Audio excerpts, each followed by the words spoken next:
अधिकारी मित्रमंडळ, mission IAS Jalgaon व ज्ञानदीप महाविद्यालय खेड यांच्या संयुक्त विद्यमाने आयोजित मोफत स्पर्धा परीक्षेचं मार्गदर्शन गेले 13 रविवार हे अभ्यासपणे चालू आहे आणि विविध प्रकारचे IPS अधिकारी, IRS अधिकारी या गरीब आणि होतकरू विद्यार्थ्यांना मार्गदर्शन करण्यासाठी हे दर रविवारी आपला वेळ काढून उपस्थित राहत आहेत.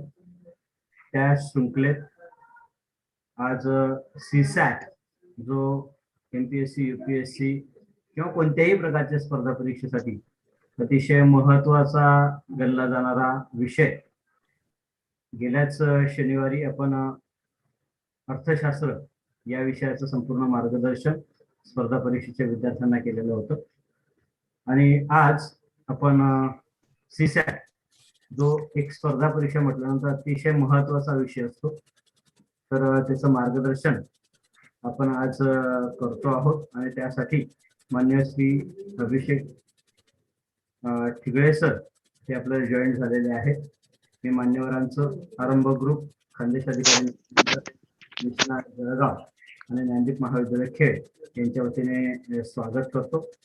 संपूर्ण जे गेले 13 रविवार ही जी काही शृंखला चालू आहे, तर या शृंखलेत अनेक मान्यवर IAS IPS अधिकारी या ठिकाणी विद्यार्थ्यांना मार्गदर्शन त्यांचं लाभलेलं आहे आणि याचं सगळ्याचं समन्वय करण्यासाठी मान्य Shri Rajendra Chinchole sir, Shri Pravin Pawar sir, Vijaysingh Pawar sir आणि श्री वामन पाटील सर यांचं अतिशय महत्त्वाचं योगदान, तसंच मिशन IAS अमरावती यांचे doctor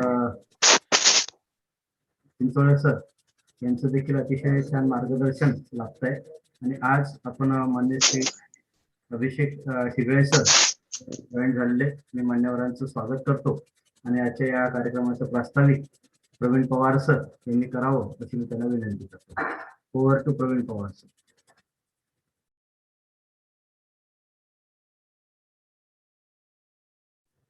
Pawar sir.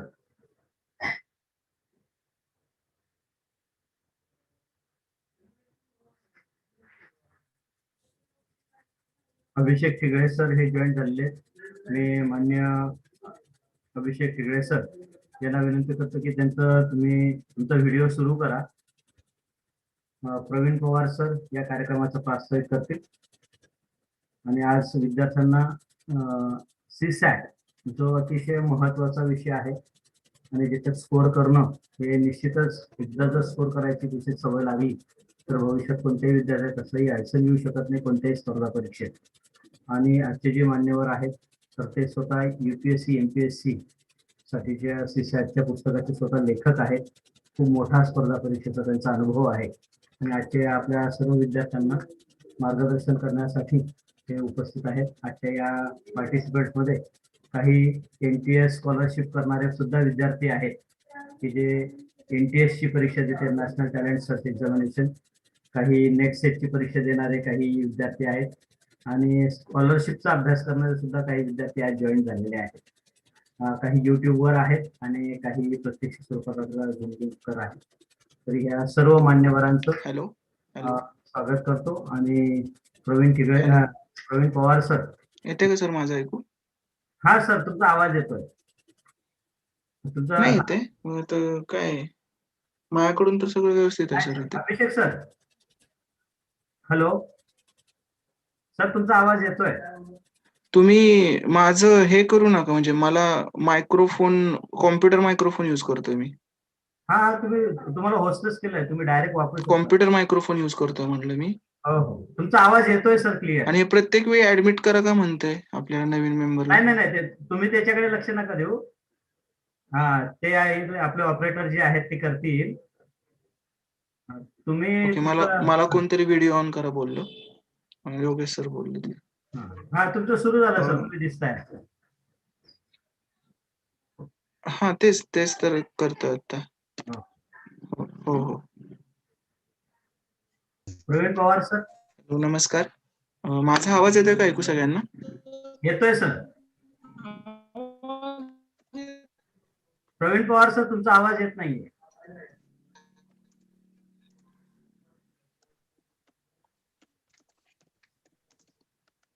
Pravin Pawar sir. तिकडे सरांचा आवाज येत नव्हता. Hello sir. हा बोला. हॅलो. हा बोला सर. हॅलो. येतोय सर आवाज, फक्त क्लिअर हॅलो. नाहीये. हा बोला. येतोय सर आवाज? तुटक तुटक येतोय सर. सरांचा आवाज येत नव्हता. हॅलो. हा अभिषेक सर बोला तुम्ही. अभिषेक सर येतोय तुमचा आवाज आता? अभिषेक सर तुम्ही बोला बरं. येतोय का आवाज? हॅलो. हा आवाज येतोय सर. सर आवाज येतो का माझा? येतोय सर. प्रवीण पवार सर तुम्ही प्रस्तावित करा. तुमचा व्हिडिओ सर व्हिडिओ.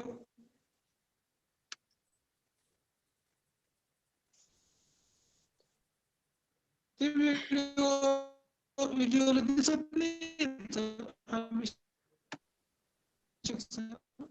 फक्त आवाज येतोय त्यांचा.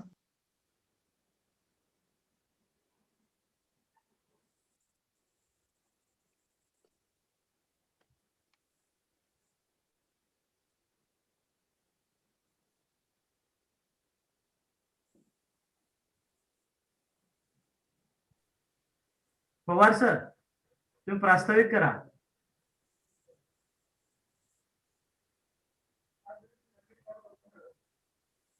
अभिषेक सर. अभिषेक सर. हा तुम्ही बोलायला सुरुवात करा सर.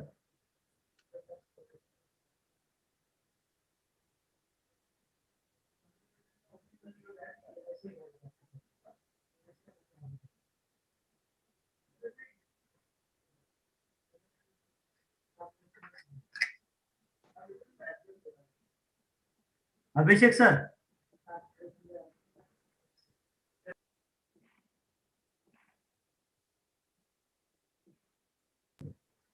अभिषेक सर. सगळे राज्य करतात, तेच करत राहतो. एक बेसिक प्रोबॅबिलिटी.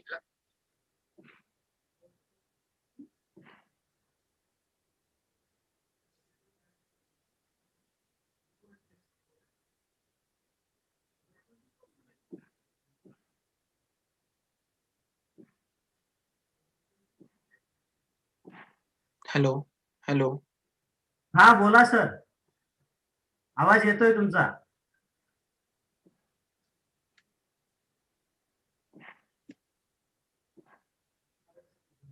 अभिषेक सर.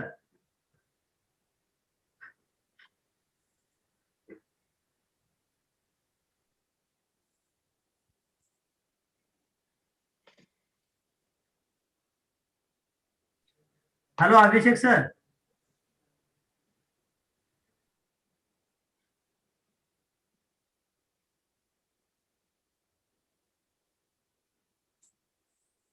हॅलो. हा बोला सर. पवार सर आम्ही बोला. लेफ्ट झालो होतो. आपल्या नेटवर्क मुळे लेफ्ट होऊन गेलो होतो. हा ठीक आहे, करा तुम्ही प्रस्तावित सुरू करा. हॅलो. हा सुरू करा सर. हो हो हो. आजच्या या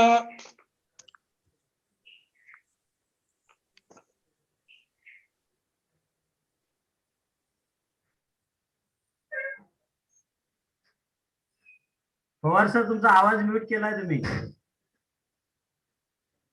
अनम्यूट करा.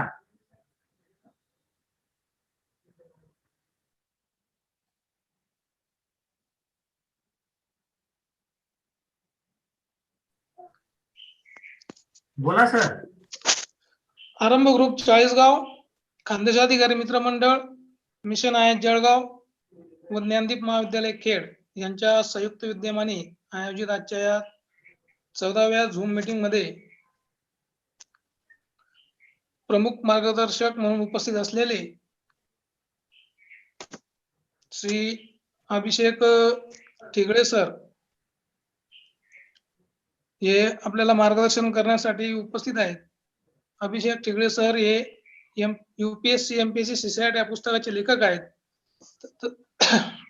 या सरांचं मी आपले इतर जे समन्वयक आहेत मान्य श्री राजेंद्र चिंचोले सर, प्राचार्य उमेश कुमार बागल सर, ज्ञानदीप महाविद्यालय खेड व तसेच इतर आमचे समन्वयक मित्र यांच्या वतीने अभिषेक सरांचं स्वागत करतो. प्रास्ताविकातून या उपक्रमाबद्दल सांगू इच्छितो की आपल्या ग्रामीण भागातील मुलांमध्ये गुणवत्ता असूनही योग्य मार्गदर्शनाअभावी थोड्याफार फरकाने यश मिळू शकत नाहीत.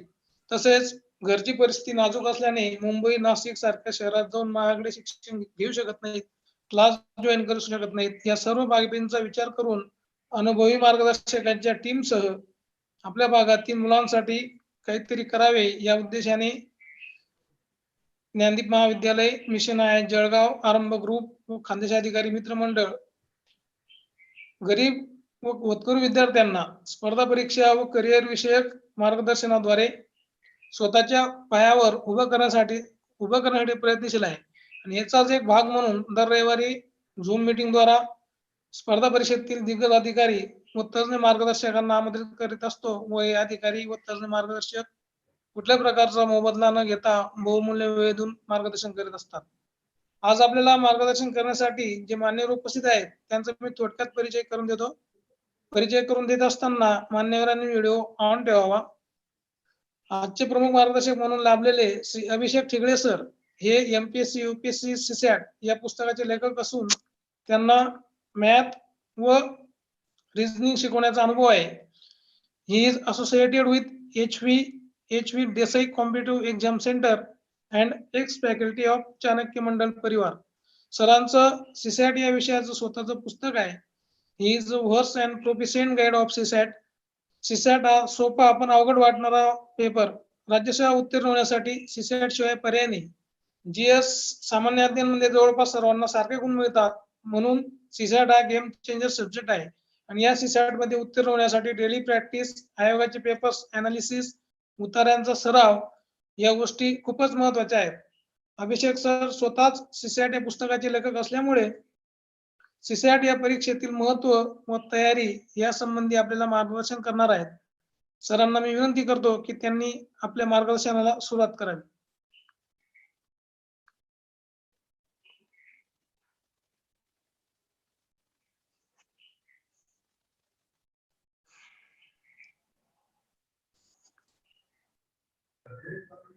श्री अभिषेक ठिगळे सर, मी आपल्याला विनंती करतो की आपण विद्यार्थ्यांना मार्गदर्शन करावे. सर मला तुम्ही हे करता का, जरा कोर्स करता का? ओके. कुणाल सर, त्यांना कोर्स करा.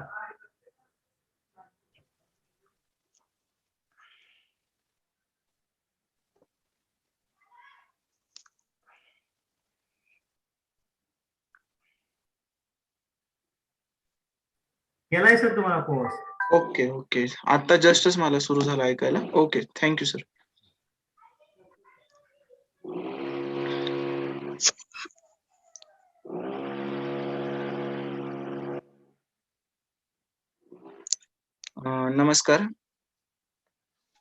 नमस्कार विद्यार्थी मित्रांनो. पहिल्यांदा तर मला हे सांगा की तुम्हाला सगळ्यांना ऐकू येतंय का? म्हणजे एकदा कन्फर्मेशन आलं म्हणजे आपण सर ऐकू पण येत आहे, स्क्रीन पण दिसतंय. Okay, thank you. तर आरंभ ग्रुप, खानदेश अधिकारी मित्र मंडळ, मिशन IIS जळगाव व ज्ञानदीप महाविद्यालय खेड यांच्या संयुक्त विद्यमाने आपण मोफत स्पर्धा परीक्षांचं मार्गदर्शन आयोजित केलेलं असतं. ह्यामध्ये बरेच मोठे लोक येऊन गेलेले आहेत आणि त्या लाईन मध्ये मला संधी दिली त्याबद्दल मी प्रवीण पवार सरांचं मनापासून धन्यवाद मानतो. मी 5 वर्षापासून CSAT हा विषय मुलांना शिकवतोय की CSAT हा विषय का सोपा आहे आणि त्याच्यामध्ये स्कोर केलं नाही तर आपण प्रिलिम पास होऊ शकत नाही, हे मी मुलांना समजावतोय. 4 वर्ष झाले. CSATचा स्कोर सुद्धा माझा चांगला येतो आणि मी जवळजवळ 3 मेन्स MPSCचे दिलेले आहेत आणि बाकीच्या बँकिंग जिथे मॅथ रिझनिंग असतं त्या जवळजवळ सगळ्या मेन्स मी देत आलेलो आहे आणि पोस्ट सुद्धा माझी एक निघालेली आहे बँकिंग मध्ये ऑफिसर लेवलची. आणि सध्या एक पुस्तक सुद्धा लिहिलेलं आहे मी UPSC MPSC CSAT या विषयाचं. तर आजचा आपला टॉपिक आहे तो म्हणजे या शेवटच्या आठवड्यात CSAT ची तयारी कशी करायची. आपली 14 मार्चला 14 मार्चला आपली आहे प्रिलिम्स.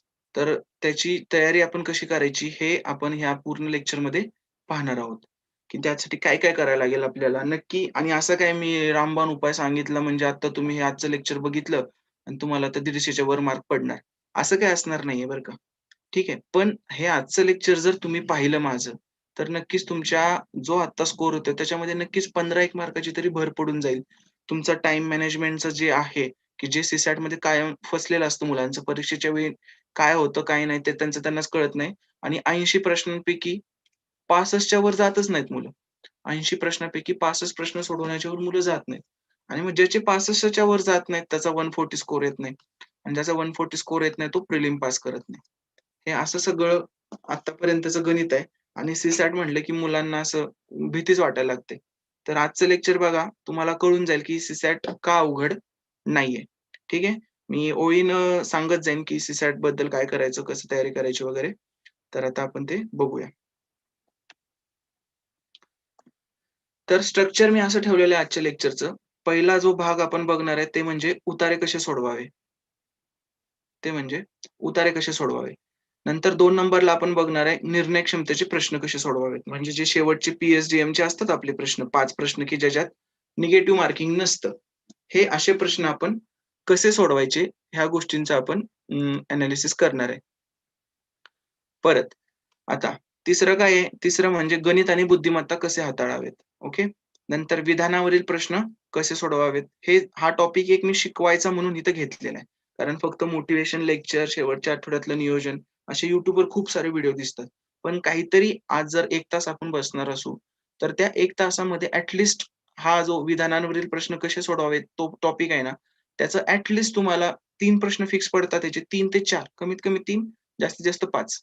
त्यामुळे अशा पद्धतीनं एक 12.5 मार्क मी इथं सुद्धा तुम्हाला सांगणार आहे, की 12.5 मार्काची तयारी कशी करायची. म्हणजे हा टॉपिकच शिकवल्यासारखं शिकवणार आहे मी. ओके. त्यानंतर शेवटच्या आठवड्यात नक्की सी-सॅटची तयारी कशी करावी, हा एक पॉइंट मी कव्हर करणार आहे. परीक्षेच्या 2 तासातील वेळेचे नियोजन हा सगळ्यात महत्त्वाचा पॉइंट आहे आजच्या ह्याच्यातला. कारण होतं काय, इव्हन तुम्ही स्वतःला जरी एनालिसिस केलं, तर तुमच्या असं लक्षात येईल, की वर्षभर तुम्ही खूप सारा अभ्यास केलेला असतो. पण त्या 2 तासात तुम्हाला घाम फुटतो. त्या 2 तासात तुमचं काहीतरी ब्लँक होऊन जातं. सिली मिस्टेक होतात. ह्या सगळ्या गोष्टी होतात आणि ह्या सगळ्या गोष्टी काही उपयोगाच्या नाहीत. पेपरवरून आला, "अरे, मला थोडंसं राहिलं रे, नाहीतर माझं झालं असतं. 1 मार्कानंच राहिलं." न झालेल्यांची प्रिलिम किती मार्कानं हुकते नेहमी? 1 मार्कानंच हुकते. बरोबर आहे की नाही? मग ते तशा गोष्टी टाळण्यासाठी आत्तापासून काहीतरी केलं पाहिजे ना. डायरेक्ट त्या दिवशी तर काही करू शकणार नाही आपण.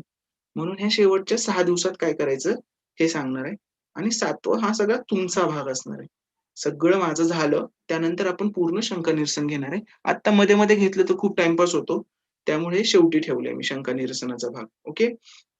तर पहिलं उतारे कसे सोडवायचे किती मार्काचं होतं आपलं? 125 मार्काचं. बरोबर? 125 मार्क उतारे कसे सोडवावेत ह्या गोष्टीला. पी-एच-डी-एम किती मार्काचं म्हणलंय मी? 12.5 मार्काचं पडणार आहे. परत विधानावरील प्रश्न किती मार्काचं? 12.5. असं आहे ना, आज आपण जवळ-जवळ 145 कितीपैकी 200 पैकी 145 मार्कांचं मार्गदर्शन आणि 145 मार्क तुम्हाला कसे भेटतील, हेच आज आपण बघणार आहे. टू द पॉइंट, अजिबात फापट पसारा नाही, काही नाही, काही नाही. तर त्याआधी एक छोटीशी गोष्ट सांगेन मी, की जर तुमच्या आसपासचे मित्र असतील वगैरे, तर तुमच्याकडे Zoom लिंक आहे, ती शेअर करून टाका. काहीतरी त्यांना फायदा होणारच आहे. ठीक आहे. तुमच्या एका शेअर करण्यामुळे त्यांना फायदा झाला तर कधी पण चांगलं आहे. ठीक आहे. कळतंय इथपर्यंत? ओके. हा आपला असं स्ट्रक्चर असणार आहे. सुरुवातीलाच हे स्ट्रक्चर सांगायचा मुद्दा म्हणजे, की बाबा नाही काय सगळं व्यवस्थित प्लॅन करून आपलं लेक्चर चाललंय. काहीही हवेत चाललेलं नाहीये. व्यवस्थित ह्या स्ट्रक्चर प्रमाणे आज आपलं लेक्चर होणार आहे. ओके. तर जे आपलं पुस्तक म्हटलेलं, की मी आता जस्ट आहे. मी पण काही जास्त मोठा शिक्षक वगैरे नाहीये. तुमच्यासारखी अजून एक्झाम पण देतो. पण मॅथ, रिझनिंग बऱ्यापैकी चांगलं जमतं मला. म्हणून मी हे पुस्तक ह्या लॉकडाऊनचा उपयोग करून व्यवस्थित लिहिलेलं. पूर्ण ह्याच्यामध्ये मॅथ्स आणि रिझनिंगचे 88 प्रश्नपत्रिकांचा समावेश आणि 3000 प्रश्न ह्याच्यामध्ये होते. आणि व्यवस्थित प्रत्येक ठिकाणी QR कोड वगैरे वापरलेले आहेत. त्यामुळे तुम्ही हे एज्युकल्चर नावाचं एक ॲप आहे Play Storeवर. ते डाउनलोड करा. तिथं तुम्हाला खूप सारे मॅथ्स आणि रिझनिंगचे सी-सॅटचे फ्री लेक्चर तुम्हाला मिळून जातील. आणि हे माझं टेलिग्राम चॅनल आहे. ह्याच्यावर मी वेगवेगळे प्रश्न टाकत असतो आणि त्यांची उत्तरं देत असतो. अभिषेक सी-सॅट. सेम याच नावाचं आपलं YouTube चॅनल सुद्धा आहे. ह्या सगळ्या गोष्टी माझ्याबद्दल आहेत, जेणेकरून आपण पहिल्यांदा भेटतोय म्हणजे मी आज काय काय केले नाही तर कोणतरी उठून आलाय ना आम्हाला गाईड करतो असं नको वाटायला. त्यामुळे मी तुम्हाला सगळी सुरुवातीला माहिती सांगितलेली आहे. ओके. तर आपण आता डायरेक्ट मुद्द्याला हात घालू आपल्या, की सगळ्यात पहिला मुद्दा म्हणजे उतारे कसे सोडवावे. हे सांगण्याआधी मी तुम्हाला काय सांगणार आहे माहिती आहे का? की ज्यावेळी सीसॅट म्हणतो ना, त्यावेळी मुलांच्या मनात लगेच गणित बुद्धिमत्ता येतं. तर तसं काही नाहीये. सीसॅट म्हणजे गणित बुद्धिमत्ता नाहीये. सगळ्यात पहिल्यांदा ही गोष्ट आपण समजून घेतली पाहिजे. का सीसॅट म्हणजे गणित बुद्धिमत्ता नाहीये? एकतर 200 मार्काचं असतं. त्यातले 50-80 प्रश्न असतात टोटल बरोबर?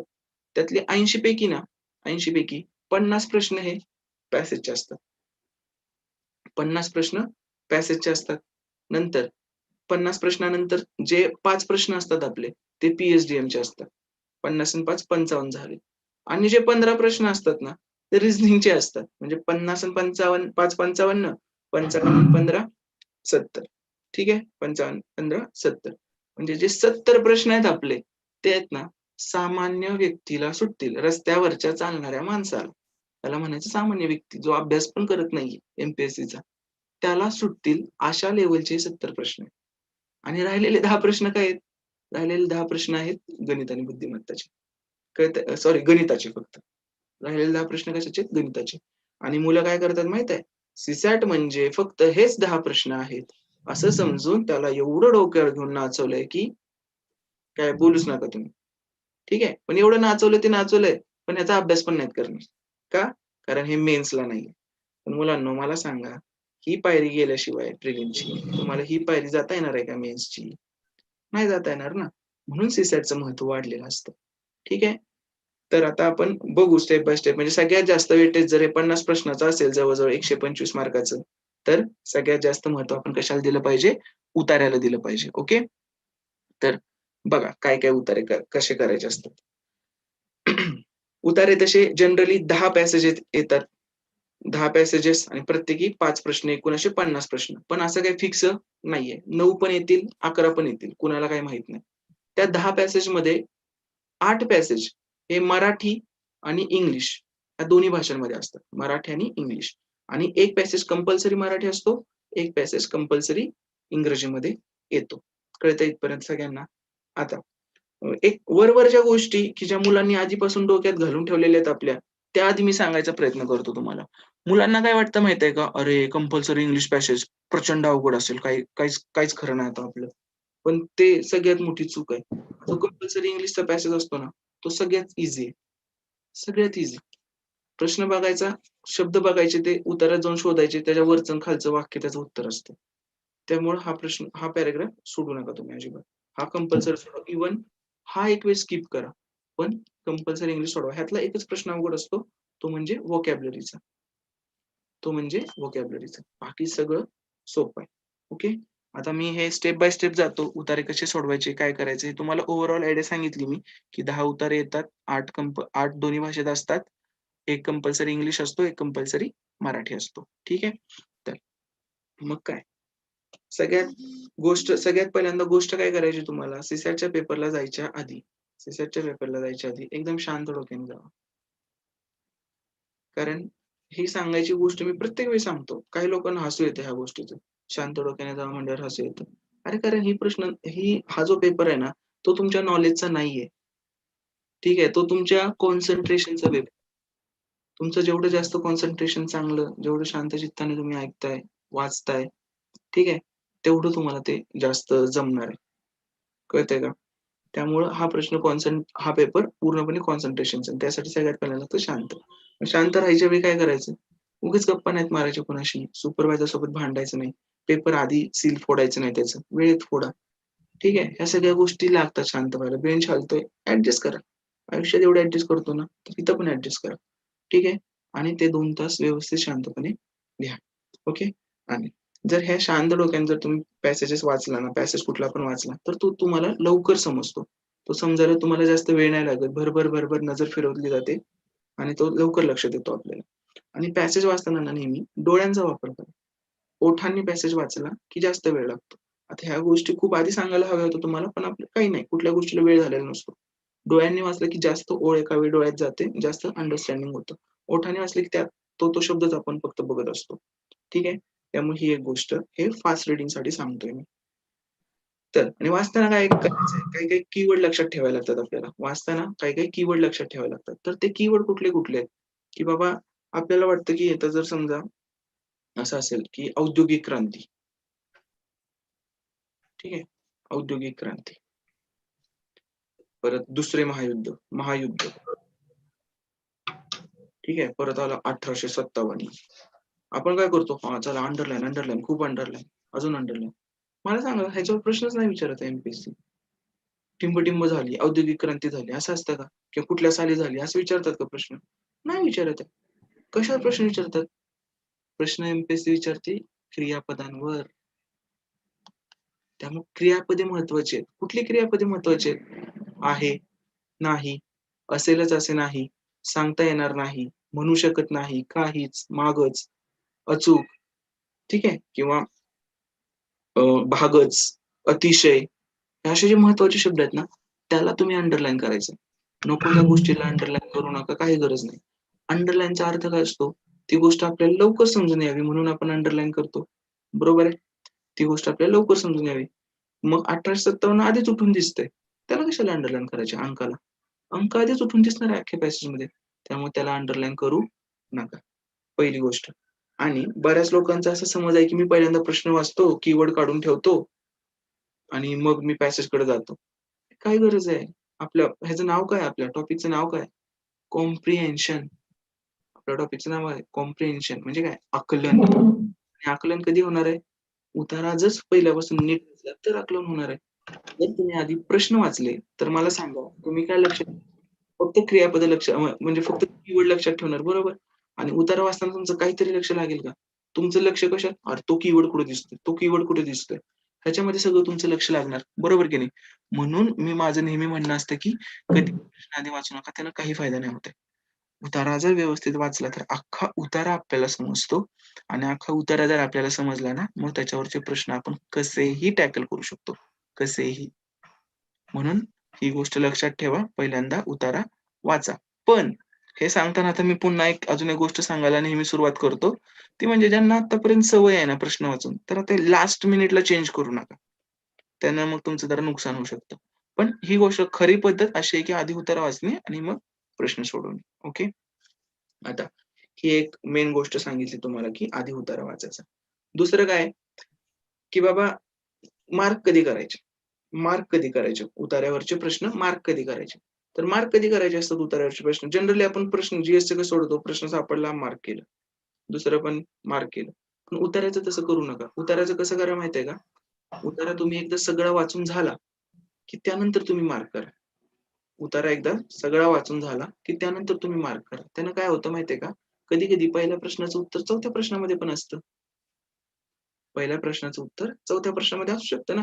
मग तुम्ही जर हे आधीच मार्क केलं आणि तुम्हाला नंतर बदलावंसं वाटलं, नाही बदलता येणार ना. त्यामुळे काय करायचं नेहमी उतारा सोडवताना 1 ते 5 जे प्रश्न असतील त्याचे 1 ते 5 त्याची सगळ्यांची एकाच वेळी मार्किंग करायचं.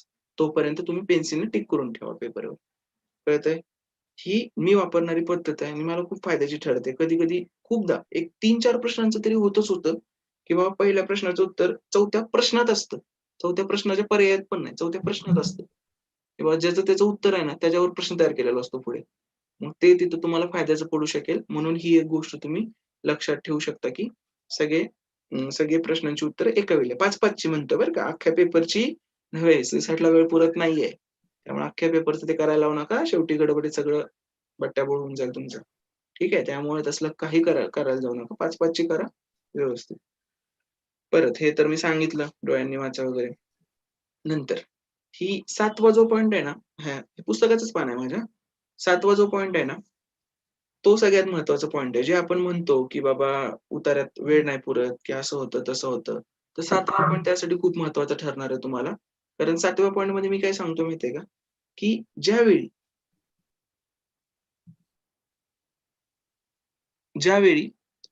तुम्ही एखाद्याचं उत्तर फिक्स करताय, एखाद्याचं उत्तर फिक्स करताय, तर त्या प्रश्नावर आहे ना जास्त वेळ नका देऊ.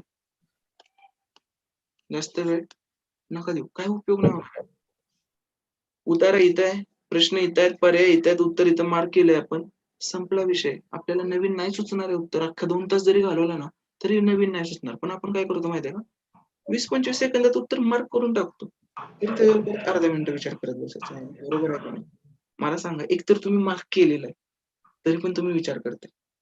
हे असे जे अर्धा-अर्धा मिनिटं तुम्ही घालवताय ना, ते तुम्हाला खूप महागात पडणार आहेत, खूप महागात. ठीक आहे? त्यामुळे ते करू नका. जे तुम्ही अर्धा-अर्धा मिनिटं घालवताय, ती गोष्ट तुम्ही करू नका. एकदा मार्क केलं, पुढे चला. काही नसतं. तुम्ही मार्क केलेला आहे, आता विचार करून काही नाही. आणि तुम्ही किती जरी विचार केला, तरी शेवटी काय होणार आहे, तुम्ही जे पहिल्यांदा ठरवलेलं आन्सर आहे ना, तेच आन्सर तुम्ही लिहीत असता. त्यामुळे जास्त विचार एका प्रश्नावर करू नका. कळलं का इथपर्यंत सगळ्यांना? ठीक आहे? आणि ह्यामुळेच फक्त पेपर कव्हर होत नाही. एकदा हे ट्रायल घेऊन बघा आणि इव्हन तुम्ही एनालिसिस जरी केलं, तरी तुम्ही विचार करायचा. जे तुम्हाला सगळ्यात पहिल्यांदा आठवलेलं असतं ना, तेच तुम्ही मार्क केलेलं असतं आन्सर.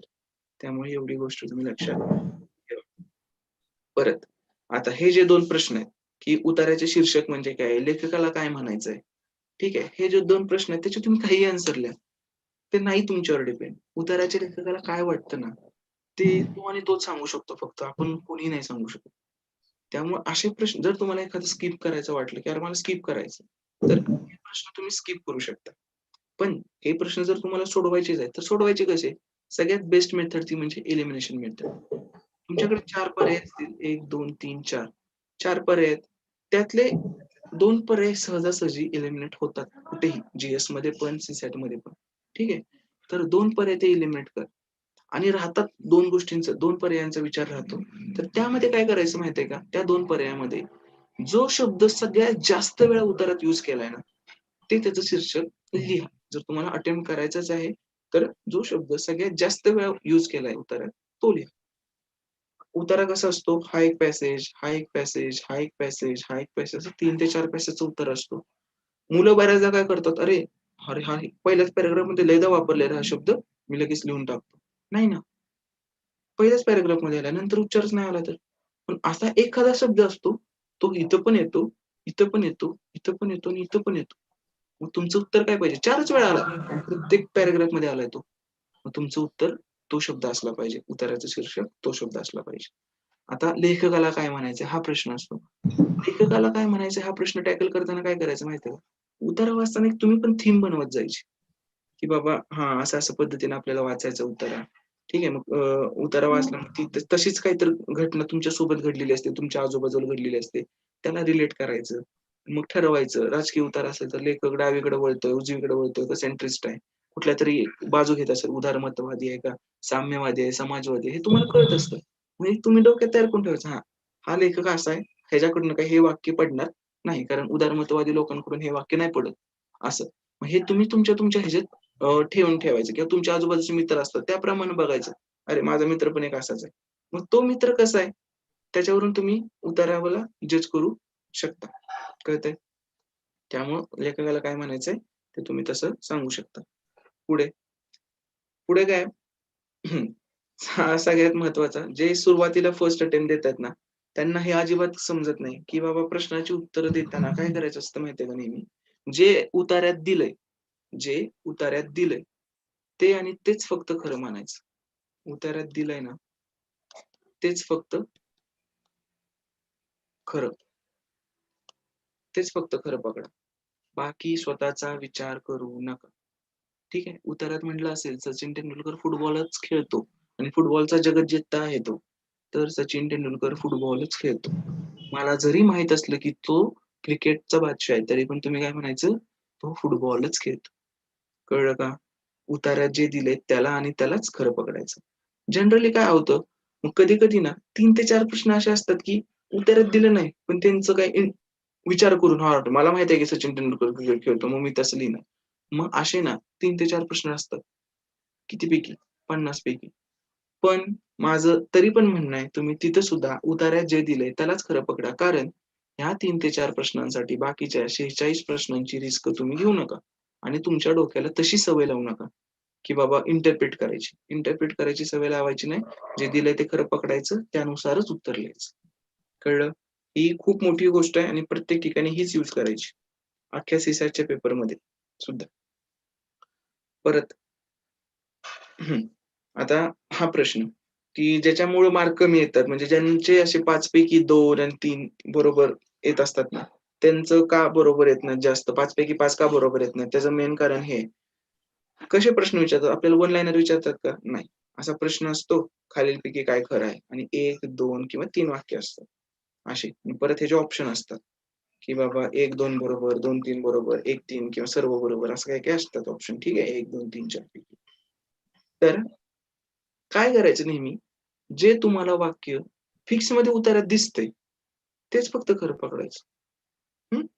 तुमचं जर त्या वाक्याविषयी कन्फ्युजन झालं असेल, तर त्या वाक्याला खोटं पकडा. का? तुम्हाला वाटतंय ना, "अरे, हे आहे का नाही, आहे का नाही?" कन्फ्युजन झालं, संपला विषय. म्हणजे ते स्पष्टपणे ते दिलेलं नाहीये. स्पष्टपणे ते उतार्यात दिलेलं नाही. मग त्याला खोटं पकडून टाका. त्याला चूक पकडा. जे स्पष्टपणे दिलंय, त्यालाच फक्त खरं पकडा तुम्ही. कळलं तुम्हाला इथपर्यंत? ही एक गोष्ट आपल्याला करायची आहे. जे स्पष्टपणे दिलंय त्यालाच खरं, बाकी सगळं खोटं. कळलं? जिथं पण कन्फ्युजन होत असेल, त्या सगळ्या गोष्टी चुकीच्या पकडा आणि त्यानुसार तुम्ही उत्तरं देत राहा. कळलं का इथपर्यंत सगळ्यांना? ह्या अशा पद्धतीने आपण उतार्याला टॅकल करायचं आहे. आता ह्या उतार्यावर ना माझं जे टेलिग्राम चॅनल आहे, अभिषेक सीसॅट, हे तुम्ही जर टेलिग्रामवर सर्च केलं ना, तिथे ना मी उतार्यावरचे 9 ऑडिओ बनवलेत. 9 ऑडिओ 2.5 मिनिटाचे. 2.5 मिनिटाचे प्रत्येक ऑडिओमध्ये उतारा नीट करण्यासाठी काहीतरी सांगितलंय गोष्ट मी. म्हणजे प्रत्येक ऑडिओतून तुम्हाला काही ना काहीतरी भेटणार आहे. ते 9च्या 9 ऑडिओ तुम्ही ऐकायचे. आणि YouTubeवर एक माझा व्हिडिओ आहे. अभिषेक आणि पॅसेज टाकलं ना, तुम्ही बघून घ्या. त्या व्हिडिओतून तुम्हाला प्रॉपर आयडिया येऊन जाईल, की उतारा कसा सोडवायचा. ओके. हेच मुद्दे त्यात एक्सप्लेन केले. तो पण तुम्ही बघा. तो बेस्ट व्हिडिओ आहे. ह्याच्यावर स्कॅन केलं ना तुम्ही, ते तुम्हाला भेटून जाईल नंतर. कळतंय? तर हे झाले उतार्याचे सोडवायचे प्रश्न. 50 प्रश्न आणि नंतर टाईम मॅनेजमेंट वगैरे आपण शेवटी घ्यायचं. आता मी फक्त उतार्याला टॅकल कसं करायचं, हे सगळं मी तुम्हाला ह्याच्यामध्ये सांगितलंय. आता पुढचा प्रश्न आपला काय येतो, की P-S-D-M, problem solving and decision making. हे शेवटी निर्णय क्षमतेचे 5 प्रश्न असतात, की ज्याचं निगेटिव्ह मार्किंग नसतं. ज्याचं निगेटिव्ह मार्किंग नाहीये. म्हणजे हे चुकीचं वगैरे असलं काही ह्याच्यात होत नाही. तुमचं बरोबर आलं तर बरोबर आलं आणि ते मार्क्स असतात त्याला. 2.5 ला, 2 ला, 1 ला आणि 0 ला. म्हणजे 4 ऑप्शनला असे काहीतरी मार्क दिलेले असतात. सगळ्यात बरोबरला 2.5 मार्क देतात. त्यानंतरच्या बरोबरला 2, त्यानंतर 1, त्यानंतर 0. अशा पद्धतीचं ते मार्किंग असतं. हे 2 ला कधी-कधी इथं 1 पॉइंट सुद्धा 1.5 सुद्धा असतं. ते त्यांच्या मर्जीनुसार. फक्त ह्याच्यात काही निगेटिव्ह नाही. इथं चुकलं म्हणून काही तुमचे ते जे आपलं 1/4 आहे आता, ते काय 1/4 होणार नाहीये ह्याच्यामध्ये. कळलं का? समजतं इथपर्यंत? तर मग बरेच मुलं काय करतात, "अरे हां, कसले सोपे आहेत." आणि हे प्रश्न कसे असतात माहिती आहे का? हे प्रश्न असतात म्हणजे तुम्ही काय कराल? हे प्रश्न असतात, तुम्ही काय कराल वाले. ओके? तर तुम्ही काय कराल वाले जर हे प्रश्न असतील, तर मुलांना वाटते, "अरे, हे खूप सोपे प्रश्न आहेत. आपण गेल्या-गेल्या हे सोडवावे." पण ही चूक करू नका तुम्ही अजिबात. कारण गेल्या-गेल्या तुम्ही एवढ्या अग्रेसिव्ह मोडमध्ये असताना तुमच्याकडून चुकीचे डिसिजन घेतले जाण्याची शक्यता असते. त्यामुळे हे प्रश्न उतारे झाल्यानंतर सोडवा. ठीक आहे. आता हे प्रश्न सोडवताना काय करायचंय तुम्हाला? हे प्रश्न सोडवताना सगळ्यात पहिली गोष्ट करायची आहे त्या म्हणजे प्रश्नामध्ये प्रश्नामध्ये तुमची भूमिका काय आहे? तुम्हाला काय रोल दिलाय? तुम्ही कोण आहात? हे तुम्हाला आधी बघायला लागणार आहे प्रश्नामध्ये. किंवा तुम्ही वरिष्ठ अधिकारी आहात, तुम्ही कनिष्ठ अधिकारी आहात, तुम्ही मधल्या स्तरावरचे अधिकारी आहात, का तुम्ही सामान्य व्यक्ती आहात? हे तुम्हाला बघायचं आहे. ठीक आहे. कारण तुमच्या भूमिकेवरून तुम्ही काय कृती करायची हे सगळं ठरत असतं. तुमच्या भूमिकेवरून तुम्ही कुठली कृती करायची ह्या गोष्टी ठरत असतात. कळतंय? तर त्यामुळं आधी तुम्ही कोण आहात हे तुम्हाला बघायला पाहिजे. हे बघण्याचा काय म्हणजे मुद्दा काय माहिती आहे का? आपण आजकाल एवढी मूव्ही वगैरे बघतो. जो आय-पी-एस असतो तोच सगळं गुंडांना वगैरे मारायला जातो, दबंग वगैरे बनतो, सिंघम बनतो. ठीक आहे, आय-पी-एस, पी-एस जे काय असेल ते. पण ते तसं रिअॅलिटीमध्ये असत नाही.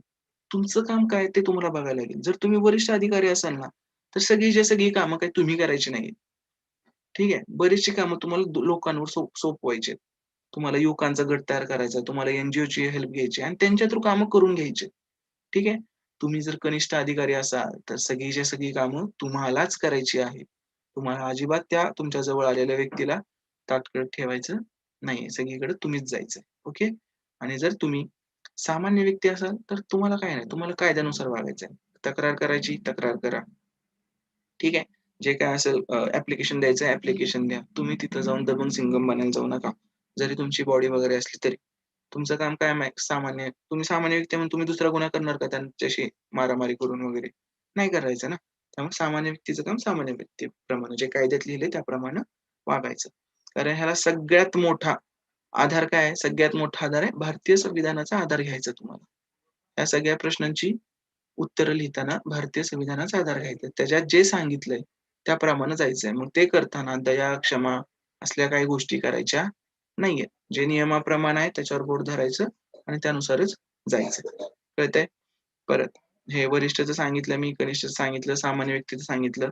संविधानाचा आधार घेऊन सगळ्या गोष्टींचा आपण उत्तरं द्यायची आहेत. परत ह्याच्यात अजून एक गोष्ट काय असते, कधी-कधी ना प्रश्नामध्ये जे सांगितलेलं असतं ना, तेच रिपीट होतं. प्रश्नात एखादा प्रॉब्लेम दिलेला असतो आणि खाली काय लिहितात माहिती आहे का? जर असा प्रॉब्लेम असेल तर. अरे, आधीच प्रॉब्लेम दिलेला आहे आणि जर प्रश्नात उत्तरात परत असं असेल ना, असा प्रॉब्लेम असेल तर, ठीक आहे, तुमचे जे पर्याय आहेत, तर त्याला आयोगाने 0 मार्क दिले. कारण प्रॉब्लेम आहे. प्रॉब्लेम आहे. तरी पण त्याच्यात म्हणते असं असेल तर असं करा. अरे आहेच आधी. मग त्या गोष्टीला 0 मार्क दिलेत आयोगाने. ठीक आहे. नेहमी उत्तर असं चूज करा, की ज्यानं तुमच्या प्रॉब्लेमचं समूळ समाधान होईल. पूर्णपणे सोल्युशन निघेल. अशा उत्तराला आयोगाने 2.5 मार्क दिलेले. कळतंय? इथपर्यंत. ठीक आहे. आता राहतो काय प्रश्न? ह्या प्रश्नात 2 पर्याय खूप सहज एलिमिनेट होतात. 1, 2, 3, 4 पैकी 2 पर्याय सहज एलिमिनेट होतात. प्रश्न राहतो ह्या 1 आणि 2 पैकी कुठलं? कशाला तर 2.5 मार्क असतात आणि कशाला तर 2 मार्क असतात. तर त्यात पण आपल्याला 2.5 पाडायचा आहे ना, तर काय असतं माहिती आहे का ह्याच्यामध्ये? ह्याच्यात जो 2.5 वाला पर्याय आहे ना, तो दुसऱ्या पर्यायाला सामावून घेत असतो. म्हणजे दुसऱ्या पर्यायामध्ये लिहिलेलं असतं सल्ला देणे आणि 2.5 वाल्या पर्यायात लिहिलेलं असतं समुपदेशन करणे. समुपदेशन करणे असं लिहिलेलं असतं 2.5 वाल्या पर्यायात. म्हणजे मला सांगा समुपदेशनामध्ये सल्ला येतच की नाही रे? उलट समुपदेशनाला अजून किती काही काही गोष्टी येत असतील. बरोबर? फीडबॅक येत असेल, नंतर मग परत रिपीट सायकल म्हणजे परत आमच्याकडून हे करा तुम्ही. तिचं थोड्या वेळ हे करून परत तक्रार राहिली तर परत सांगा आम्हाला. या सगळ्या गोष्टी समुपदेशनामध्ये असतात. सल्ला म्हणजे सल्ला देणे. कोण पण देतो आपल्याला सल्ला तसं. त्यामुळं मला काय म्हणायचंय, त्या 2 पैकी कुठलातरी एक ऑप्शन दुसऱ्या ऑप्शनला सामावून घेतोय आपल्यामध्ये. म्हणजे दुसऱ्याचा अर्थ त्याच्यामध्ये आधीच दडलेला असतो. मग हा ऑप्शन जरा जास्त मोठा झाला म्हणून ह्याला 2.5 मार्क दिलेले असतात. कळलं का? हे अशा पद्धतीनं तुम्ही हे सोडवू शकता. ठीक आहे. आणि त्याची सगळ्यात छोटी ट्रिक सांगतो. म्हणजे ही अशी यूज नाही करायची खरं तर. पण सांगतो आजपर्यंत झालंय ते सिद्ध झालंय. जो ऑप्शन दिसायला सगळ्यात मोठा असतो, तो ऑप्शन 2.5 मार्काचा असतो. हे आजपर्यंत झालंय बऱ्यापैकी 90% प्रश्नांमध्ये प्रूव्ह झालंय. पण हे नाही वापरायचं. मी आपलं तुम्हाला असं सांगितलं वेळ नाही पुरला तरी पण लिहायचेत आन्सर प्रश्न न वाचता. तर जे मोठं दिसतंय ते टिक करा. हे सांगायची पद्धत चुकीची आहे, पण ह्या पण गोष्टी आपल्याला माहीत पाहिजेत. ऐनवेळी आपण ब्लँक झालो तर काय करायचं? हे आपल्याला माहीत असलं पाहिजे. कळतंय का? समजतंय? तर हा झाला हे. याचा पण एक माझा व्हिडिओ आहे. तुम्ही पी-एच-डी-एम आणि अभिषेक ठिगळे असं टाकलं ना, हे तुम्हाला दिसून जाईल हा व्हिडिओ. ओके. पुढे. हे झाले आपले 12.5 मार्क पी-एच-डी-एमचे की ज्याला निगेटिव्ह मार्किंग नाहीये. आता खरी मजा येते ते गणित आणि बुद्धिमत्ता कसे हाताळावे. आता मी एवढं हे सॉर्टिंग केलंय मी 2013 ते 2018च्या पेपरचं. 2019चा माझ्या YouTubeवर पेपर आहे त्यामुळं त्याचं सॉर्टिंग केलं नाही मी. तो पेपर आहे असं सोडून दिलाय. पण हे याचं सॉर्टिंग केलंय मी. तर याच्या सॉर्टिंगमध्ये मी काय केलंय माहितीये का? की प्रत्येक टॉपिकवर किती प्रश्न आलेत बाबा ह्या 6 वर्षात ते बघितलंय मी. ह्या 6 वर्षात किती प्रश्न येतात गणित आणि बुद्धिमत्ताचे.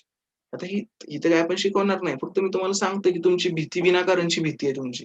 हे मी तुम्हाला सिद्ध करून दाखवतो. बघा बेसिक. बॉडमास म्हणजे काय? बेरीज, वजाबाकी, गुणाकार, भागाकार.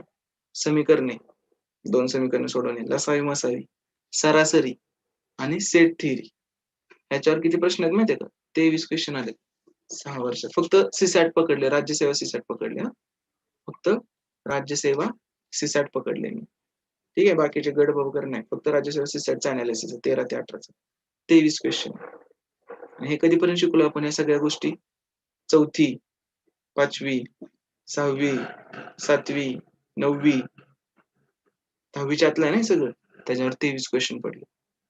त्यानंतर येतो आपला रेशिओ अँड प्रोपोर्शन, एजेस म्हणजे वयवारी, गुणोत्तर प्रमाण, मिक्सचर, आणि भागीदारी याच्यावर 6 प्रश्न आहेत आणि आपण ह्याचं टेन्शन घेतो. परत तुमचा आवडता गब्बर सिंग गणितातले वर्क टाइम आणि टाइम स्पीड डिस्टन्स या 2 चॅप्टर मधून 6 क्वेश्चन आहेत फक्त 6 आणि आपण बाऊ करून ठेवला या 2 चॅप्टरचं बाऊ. अरे कसं व्हायचं माझं. ठीक आहे, काय गरज आहे कसं व्हायचं? काहीच नाही. काहीच गरज नाही टेन्शन घ्यायची. ठीक आहे. त्यानंतर पुढचं काय? Percentage, profit loss, discount, simple and compound interest. जमतच नाही मला. कसला अवघड आहे percentage, simple and compound interest डोक्यावरून चाललंय. अरे जाऊ दे ना डोक्यावरून, करूच नकोस. 5 क्वेश्चन. हे आता असं का सांगतोय करूच नको? आपल्याकडं 6 दिवस राहिलेले आहेत म्हणून. ज्यावेळी प्रॉपर तयारी करायची असते त्यावेळी सगळं इम्पॉर्टंट आहे. कारण एक मार्क किती महत्वाचा ते तुम्हाला माहित आहे. ठीक आहे. आता नको लोड घेऊ जास्त. नंतर परम्युटेशन, कॉम्बिनेशन, प्रोबॅबिलिटी 5 क्वेश्चन आहेत. परत clock, calendar, order and ranking. लोक 2-2, 3-3 तासाचे लेक्चर घेतात त्याच्यावर. 4 क्वेश्चन आहेत आणि लेटेस्ट पण नाही. ते 12-13 पडलेले प्रश्न आहेत क्लॉक कॅलेंडरचे. आता पडत पण नाही क्लॉक कॅलेंडरवर प्रश्न. महत्वाचा टॉपिक बघा कुठे आहे? Puzzles, sitting arrangement. ठीक आहे, किंवा फ्लोअर बेस्ड पझल्स. ते पझल्स जे असतात ना गणित, हा इथं काम करतो, तो तिथं काम करतो. म्हणजे PQRSTU ते पझल्स कोड्यांचे ते महत्वाचे आहेत. 12 क्वेश्चन पडले. म्हणजे प्रत्येक वेळी 2-2 पडतात ते. ठीक आहे, आणि एकाच टॉपिकवर. ठीक आहे, एवढ्या सगळ्या टॉपिकचे मिळून 23 आहेत, 6 आहेत आणि हे बघा एका टॉपिकवर 12 आहेत. विधानावरील प्रश्न हा महत्वाचा टॉपिक आहे. हा पहिला महत्वाचा आहे. पझल महत्वाचा, विधानावरील प्रश्न 13 क्वेश्चन हे आज आपण शिकणार आहे बरं का. विधानावरील प्रश्न फक्त मी कन्सेप्ट समजवणार आहे. गणित वगैरे नाही घेणार, काही प्रश्न नाही घेणार. कन्सेप्ट समजवणार आहे प्रत्येक प्रश्नाची. तर 13 क्वेश्चन पडतात त्याचे. ठीक आहे. नंतर सिलॉजिझम एकच टॉपिक आहे. प्रत्येक वर्षी पेपर प्रश्न पडलाय. म्हणून हा टॉपिक महत्वाचा आहे सिलॉजिझम. सिलॉजिझम म्हणजे काय? काही हे असे आहेत, काही ते तसे आहेत. काही हे असे आहेत, काही ते तसे आहेत. ठीक आहे. त्यानंतर खरे खोटे. त्यानंतर खरे खोटे. खरे खोटेवर किती? 4 प्रश्न पडलेले. खरे खोटेवर 4 प्रश्न. हा पण आजकाल प्रत्येक एक्झामला पडणारा प्रश्न आहे. नंतर coding decoding 11 question. Coding decoding 11 question. एकच टॉपिक आहे. 6 वर्ष म्हणजे प्रत्येक वेळी 2-2 प्रश्न कोडिंग डिकोडिंग वर आहे. आणि ह्याला कुठला फॉर्म्युला लागतो? काहीच नाही लागत. इव्हन तुम्ही माझा कुठला कोर्स केला असेल ना, ठीक आहे, मी अख्खं गणित सुद्धा विदाऊट फॉर्म्युला शिकवतो. तुमचं पर्सेंटेज असू दे, प्रॉफिट लॉस, सिंपल कंपाऊंड असू दे, work time, time speed distance, फॉर्म्युले कुठेच लागत नाही. फॉर्म्युलेनं गणित अवघड बनतं. ठीक आहे. कन्सेप्ट जर तुम्हाला समजत असतील ना, तर सीसॅट सारखा सोपा विषय नाही कुठला. नंतर बघा ब्लड रिलेशन आणि इनइक्वालिटी डायरेक्शनवर बघा 11 क्वेश्चन पडलेत. म्हणजे प्रत्येक वेळी 1-1, 2-2 क्वेश्चन आहे त्याच्यावर. आणि सगळ्यात इम्पॉर्टंट टॉपिक सीसॅटचा तो म्हणजे आकृतीवरील प्रश्न किती आहेत? 26 क्वेश्चन पडलेत आकृतीवर. आकृतीवर किती प्रश्न पडलेत? 26. म्हणजे प्रत्येक वर्षी 3 ते 4 प्रश्न आकृत्यांवर पडलेले. आणि आपण म्हणतो की सीसॅट अवघड आहे. काय असतात आकृतीचे? घडी उलगडणे, घडी घालणे, डायसचा प्रश्न असतो, क्यूबचा प्रश्न असतो. हेच तर आकृती. मिरर इमेज असते, वॉटर इमेज असते. ठीक आहे. प्रश्नाच्या जागी कुठली आकृती येईल असं असतं. त्याच्यावर 26 प्रश्न आहेत. ओके. आणि नंतर एक इनपुट आउटपुट एक नवीन सुरू केलंय. त्याच्यावर 4 प्रश्न पडलेले. ओके. हा इनपुट आउटपुट जर कधी पेपरला प्रश्न आला ना, तर तो शेवटी सोडवा. हा टाइम कन्झ्युमिंग प्रश्न आहे. तुम्हाला उत्तर जरी येत असलं तरी उत्तर काढायला वेळ लागतो. समजत जरी असलं, लॉजिक जरी कळलं इनपुट आउटपुटचं, तरी ते नंतर काढायला तुम्हाला प्रचंड वेळ लागतो. त्यामुळं एवढं लक्षात घ्या तुम्ही. कळलं? तर मला सांगा कशावर फोकस करायचं आहे आपण?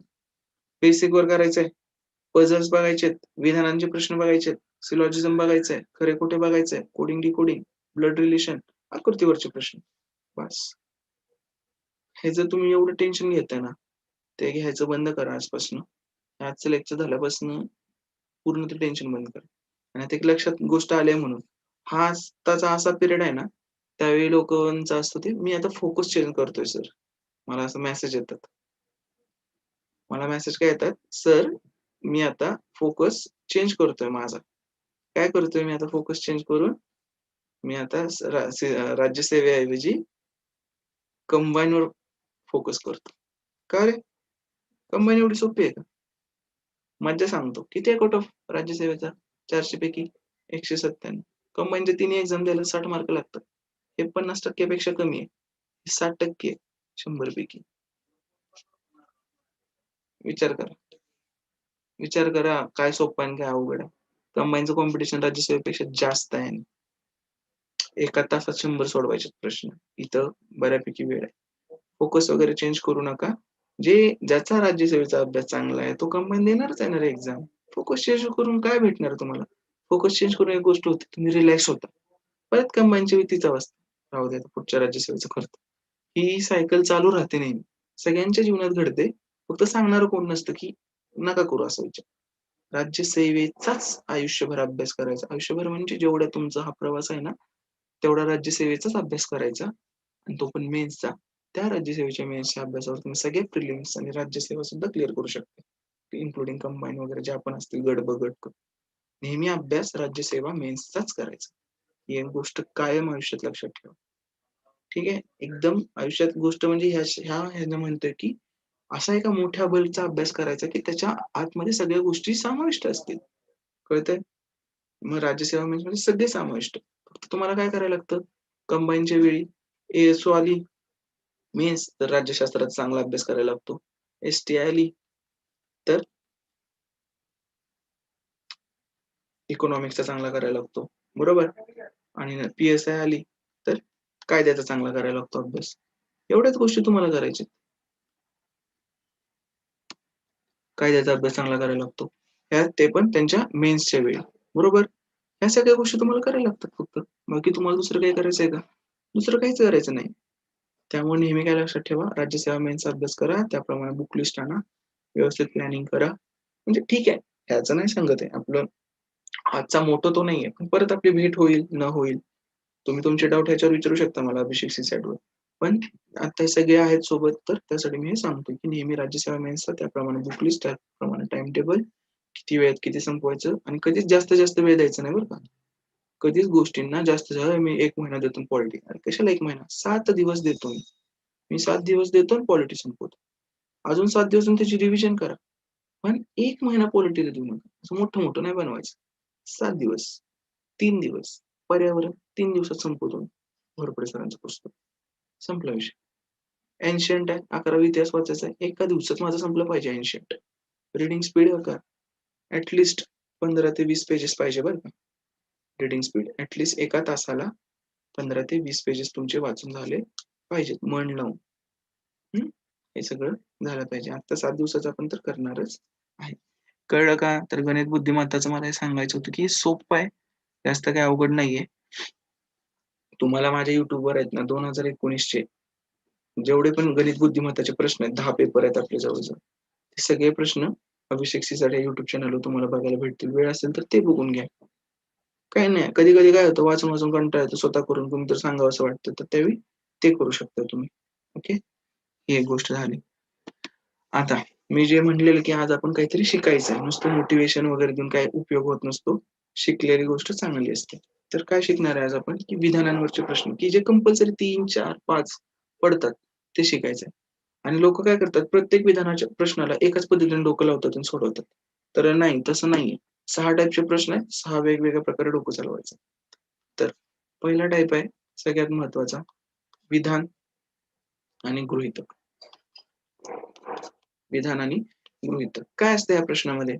या प्रश्नामध्ये तुम्हाला विधान दिलेलं असतं आणि ते विधान करण्यासाठी काहीतरी गृहीतकं दिलेली असतात. तुम्हाला सांगायचं असतं, की ते विधान करण्यासाठी हे गृहीतक योग्य आहे का? फॉर एक्झाम्पल आता घरी बसलोय इथे लेक्चर घेतोय. ठीक आहे. मग आता मी असं सांगणार का घरातल्यांना सांगताना जर एका बेडरूममध्ये बसलो असेल मी, घरातल्यांना सांगताना मी असं सांगणार का, की आरंभ ग्रुप, खानदेश ठीक आहे आणि खेडचं विद्यालय यांनी मला लेक्चर घ्यायला बोलावलंय. मी लेक्चर घेतो साईडचं. मला बऱ्यापैकी जमतं. आपल्या घरी वायफाय आहे. आपल्या घरी लॅपटॉप आहे. Zoomची एक सोय आहे आणि मुलं पण ऐकणार आहेत मला. ठीक आहे. त्यामुळे मी लेक्चर घेणार आहे आणि म्हणून तुम्ही रूममध्ये येऊ नका. हं. बरोबर सांगायचा उद्देश आहे ना, म्हणून रूममध्ये येऊ नका डिस्टर्ब करायला. बरोबर. मी असं सांगणार का घरी? नाही सांगणार. मी काय सांगणार? की लेक्चर घेतो. कळलं? मी काय सांगणार? लेक्चर घेतो. म्हणजे तुमचं विधान काय असणार? लेक्चर घेतोय. त्याच्या मागचे गृहीतक काय-काय असणार? एक म्हणजे मी लेक्चर नेहमी घेतो. ठीक आहे. मला कोणतरी लेक्चर घ्यायला बोलवलेलं आहे. बरोबर. दुसरं विधान झालं हे. परत तिसरं काय असणार, की माझ्याकडे लेक्चर घ्यायची सोय आहे. लॅपटॉप, डिजिटल पॅड हे जे लिहितोय ते, इंटरनेट, Zoom सगळी सोय आहे माझ्याकडे. बरोबर? आणि आरंभ ग्रुप नावाची एक संस्था आहे. त्यांनी काय केलंय असं मुलांसाठी फ्री लेक्चर. ह्या सगळ्या गोष्टी ह्याच्या गृहीतक झाल्या. आणि मला ऐकणारं कोणतरी आहे. मला ऐकणारं तुम्ही आहात. ह्या सगळ्या काय झाल्या याचे गृहीतक. पण मी सांगताना एका वाक्यातच काय सांगतोय, मी लेक्चर घेतोय, मला डिस्टर्ब करू नका. कळलं? समजलं? हे अशा पद्धतीने विधान आणि गृहीतकाचे प्रश्न. त्याचं सिंपल अजून एक उदाहरण सांगतो मी. वर्गाच्या बाहेर लिहिलेलं असतं, चप्पल बाहेर काढून यावी. याचं गृहीतक काय असणार आहे माहिती का? आतमधल्या येणाऱ्या व्यक्तींना वाचायला येतंय, हे सुद्धा याचं गृहीतक आहे. कळलं का? ठीक आहे. वाचायला येतंय. दुसरं काय असणार? त्यांना बघायला येतंय. हे सुद्धा त्यांचं गृहीतक असणार. हे असे छोटे-छोटे गृहीतक आहेत, जे आपण कन्सिडर केलेले असतात, अझ्युम केलेले असतात. म्हणून याला काय म्हणतात? Statement and assumption. कळलं? हे म्हणजे काय? आपले विधान आणि गृहीतकाचे प्रश्न. बारीक मधली बारीक गोष्ट सुद्धा गृहीतक असू शकते. कळलं? त्यानुसार हे प्रश्न सोडवायचे. तुम्ही लिहून जर घेत असाल ना, जे एक्झाम देणार आहे, खरंच लिहून घ्या हे. फायद्याचं आहे. असं ऐकलेलं तात्पुरतं लक्षात राहतं, परत ते डोक्यावरून जाणार आहे. त्यामुळे लिहून घेत चला. विधान गृहीतक झालं, त्यानंतर येतं विधान आणि निष्कर्ष. म्हणजे विधान आणि निष्कर्षामध्ये तुम्हाला काय येतं? विधान दिलेलं असतं आणि त्या विधानातून काय निष्कर्ष निघतोय का? हे सांगायचंय. ह्या गोष्टींमध्ये एकही बाहेरची गोष्ट आणायची नाही. तुमचं जे विधान आहे ना, त्यातूनच जर ते इंटरप्रिट होत असेल, ते कन्क्लुजन निघत असेल, तर आणि तरच तो निष्कर्ष बरोबर आहे. त्या विधानात सांगितलं नसेल, पण ती गोष्ट खरोखर आहे बाबा, तरी पण ते चूकच पकडायचं. म्हणजे जसं पॅसेजच्या वेळी केलतं ना, तसं. हे विधान आणि निष्कर्षाचे प्रश्न असतात. आता ह्याचं थोडक्यात उदाहरण द्यायचं झालं, विधान आणि निष्कर्षाचं उदाहरण द्यायचं. तर काय निष्कर्ष देणार आपण? सचिन तेंडुलकरचं उदाहरण देऊ, की सचिन तेंडुलकरला भारतरत्न दिला. ठीक आहे. सचिन तेंडुलकरला भारतरत्न पुरस्कार दिलेला आहे. आणि ह्याचा निष्कर्ष दिलाय, की तो क्रिकेटमध्ये खूप भारी खेळतो. त्याच्या नावावर खूप सारे रेकॉर्ड्स आहेत. ठीक आहे. असे 2 निष्कर्ष दिलेत. रेकॉर्ड्स आहेत आणि तो क्रिकेट खूप भारी खेळतो असं सांगितलं. तर ह्या दोन्हीपैकी एकही निष्कर्ष बरोबर नाहीये. कारण विधानात सांगितलंय का त्यामुळे झालंय. त्यामुळे विधानात सांगितलं ते आपल्याला एक्स्ट्राचं नॉलेज माहित आहे. विधानावरून जर कळत असेल ना, तरच आपण फक्त म्हणायचंय की तो निष्कर्ष बरोबर आहे. तिसरं येतं ते म्हणजे विधान आणि कारण. विधान आणि कारण. आता हा एक पॉइंट करून ठेवा मुद्दा, ह्याला स्टार करून ठेवा. ह्याच्यात आणि ह्याच्यात खूप फरक आहे. एक तर विधान आणि कारणमध्ये जनरली सायन्स रिलेटेड प्रश्न असतात. सायन्स रिलेटेड प्रश्न येतात आणि इथं तुम्ही बाहेरच्या गोष्टी आणू शकता. तुम्हाला जर युनिव्हर्सल ट्रुथ माहित असेल काय तर ते आणू शकता. कारण इथं जनरली विधान काय असतं? वैज्ञानिक वाक्य असतं आणि त्याची कारणं आपल्याला द्यायची असतात. शास्त्रीय कारणं त्या कसं लिहितो आपण, तशा पद्धती असतं. त्यामुळे तुम्हाला ते विधान बरोबर ठरवण्यासाठी खालचं कारण योग्य वाटत असेल, तर ते तुम्ही कारण योग्य म्हणू शकता. मग ते विधानातून प्रतीत होऊ दे, अगर न होऊ दे. चौथा येतो तो म्हणजे विधान आणि युक्तिवाद. ह्याच्यात काय असतं तुम्हाला एक प्रश्न विचारला जातो. विधान म्हणून एक प्रश्न दिला जातो, की साधं विधान पण केलं जातं आणि त्याचे 2 उत्तरं दिलेली असतात. होय, मला असं वाटतं किंवा नाही, मला असं वाटत नाही आणि त्याच्या पुढं त्याचं कारण दिलेलं असतं. का मला वाटतं आणि का मला वाटत नाही. ह्या प्रश्नात काय असतं, हे होय आणि नाही दोन्ही बरोबर असू शकतात. मुद्दा काय आहे, त्याचं पुढचं त्याला जस्टिफाय करतंय का? पुढचं त्यानं जे स्पष्टीकरण दिलंय ते त्याला जस्टिफाय करतंय का? थोडक्यात युक्तिवादाचे प्रश्न सोडवताना काय करायचं असतं माहिती आहे? तुम्ही वादविवाद किंवा डिबेट कॉम्पिटिशन असते माहिती आहे. त्याच्यामध्ये तुमचा युक्तिवाद खूप भारी आहे. पुढच्याला तुम्ही बोलायला काही ठेवलंच नाही. असा युक्तिवादाला काय म्हणायचं असते? प्रबळ युक्तिवाद. त्याच्यात योग्य अयोग्य काही नसतं. भक्कम आणि दुबळं अशा 2 गोष्टी असतात. जर तुमचा युक्तिवाद भक्कम असेल तर समोरच्याला बोलण्याला काही राहत नाही. ठीक आहे. तो हारून जाईल. आणि जर तुमचा युक्तिवाद भक्कम नसेल, समोरच्याला त्याच्यावर अजून प्रत्युत्तर देता येत असेल, तर तुमचा युक्तिवाद दुबळा आहे. तर अशा पद्धतीचे ह्याचे विधान असतात. कळतंय का? की आता ह्याचं सांगायचं जर म्हटलं, तर हां, आता आजकाल बऱ्याच गोष्टींची ॲडव्हर्टाइज केल्यामुळे त्याचा खर्च वाढत आहे. ठीक आहे. तर ॲडव्हर्टाइज केली पाहिजे का?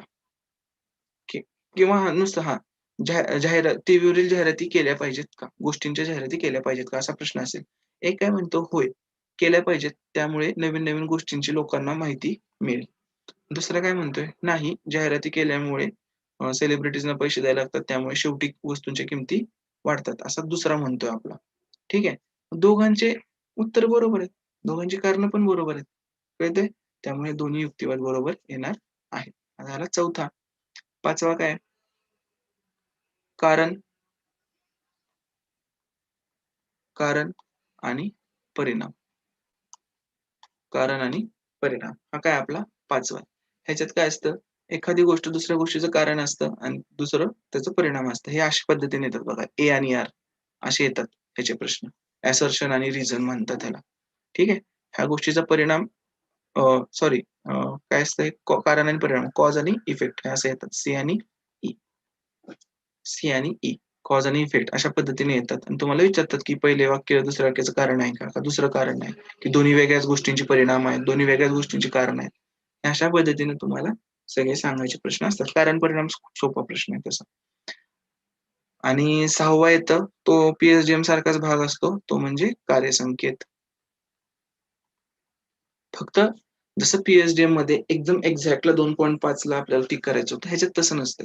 ह्याच्यात काय तुम्हाला एखादा प्रॉब्लेम देतात आणि त्याच्यावर खालीलपैकी कुठली कृती करायला म्हणतात तुम्ही आणि नंतर त्याचे ऑप्शन असतात 1, 2, 2, 3, 3, 4 ठीक आहे, जे असतील किंवा 1, 2, 3 आणि मग अशापैकी कुठली कृती निवडायची असते आपल्याला, ज्या कृतीमुळे ह्या प्रॉब्लेमचं 10% जरी सोल्युशन निघालं, तरी ती कृती आपण करणार.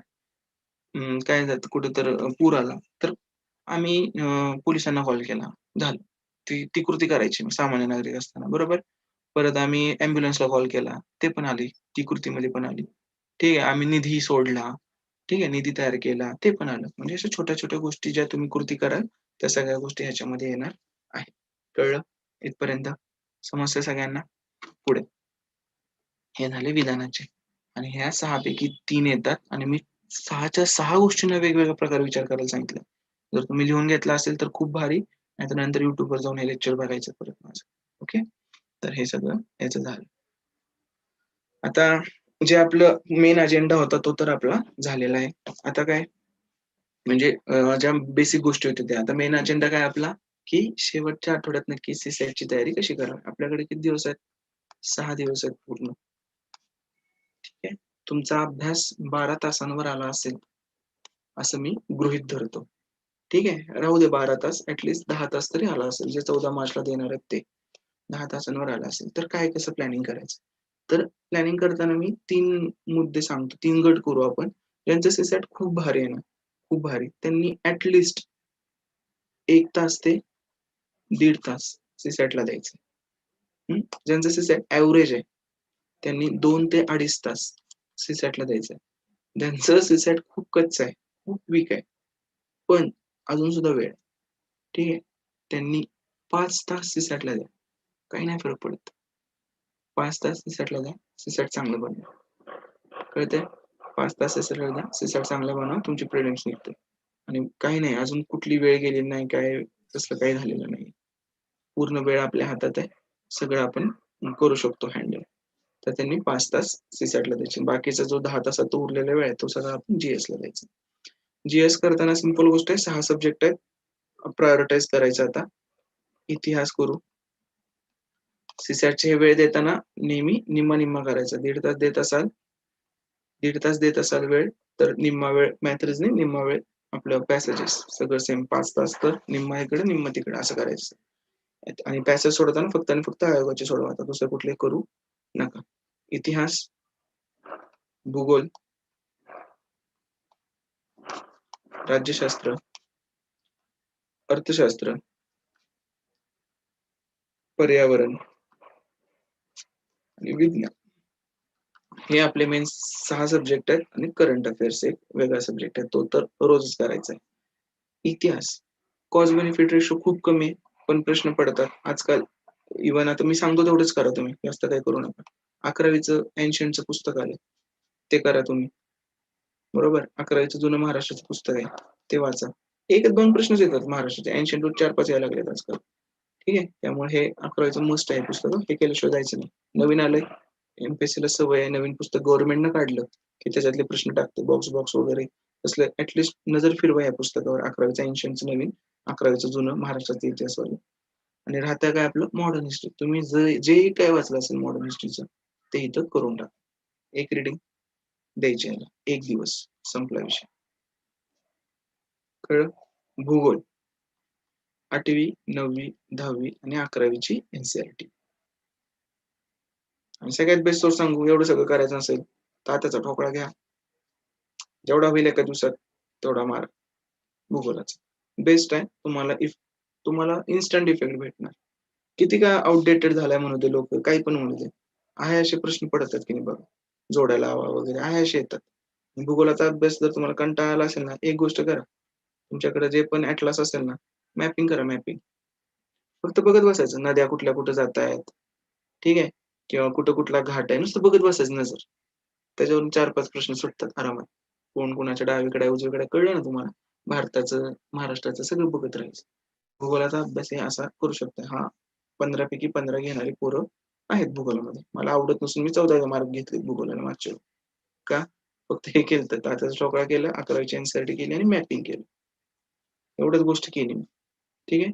राज्यशास्त्र ह्याच्यात सुद्धा 15 पैकी 15 मुलांना भेटतात राज्यशास्त्रामध्ये. काय करायचं आहे, ह्या चॅनलवर जावा, सर्च मध्ये पॉलिटी मारा. तिथं मी 8 सब्जेक्ट सांगितलेत, 8 टॉपिक राज्यशास्त्राचे. फक्त तेच 8 टॉपिक करायचे. आणि पिन पण केलाय मेसेज, ह्याच्यावर गेल्यावर कळेल. मेसेज पिन केलाय मी तिथे. 8 टॉपिक आहेत, तेवढेच 8 आधी करा. उरला वेळ तर करा. ह्याला 1 दिवस, ह्याला 1 दिवस, ह्याला 1 दिवस. तिघांना 1-1 दिवस दिला. परत अर्थशास्त्र. ठीक आहे. ह्याचे पण मी 8 टॉपिक सांगितले. त्यावर जाऊन इकॉनॉमिक सर्च करायचं. तुम्हाला अर्थशास्त्राचे 8 टॉपिक येतात. तेवढेच करा. तेवढे झाले की विषय क्लोज करा. नका काय करू.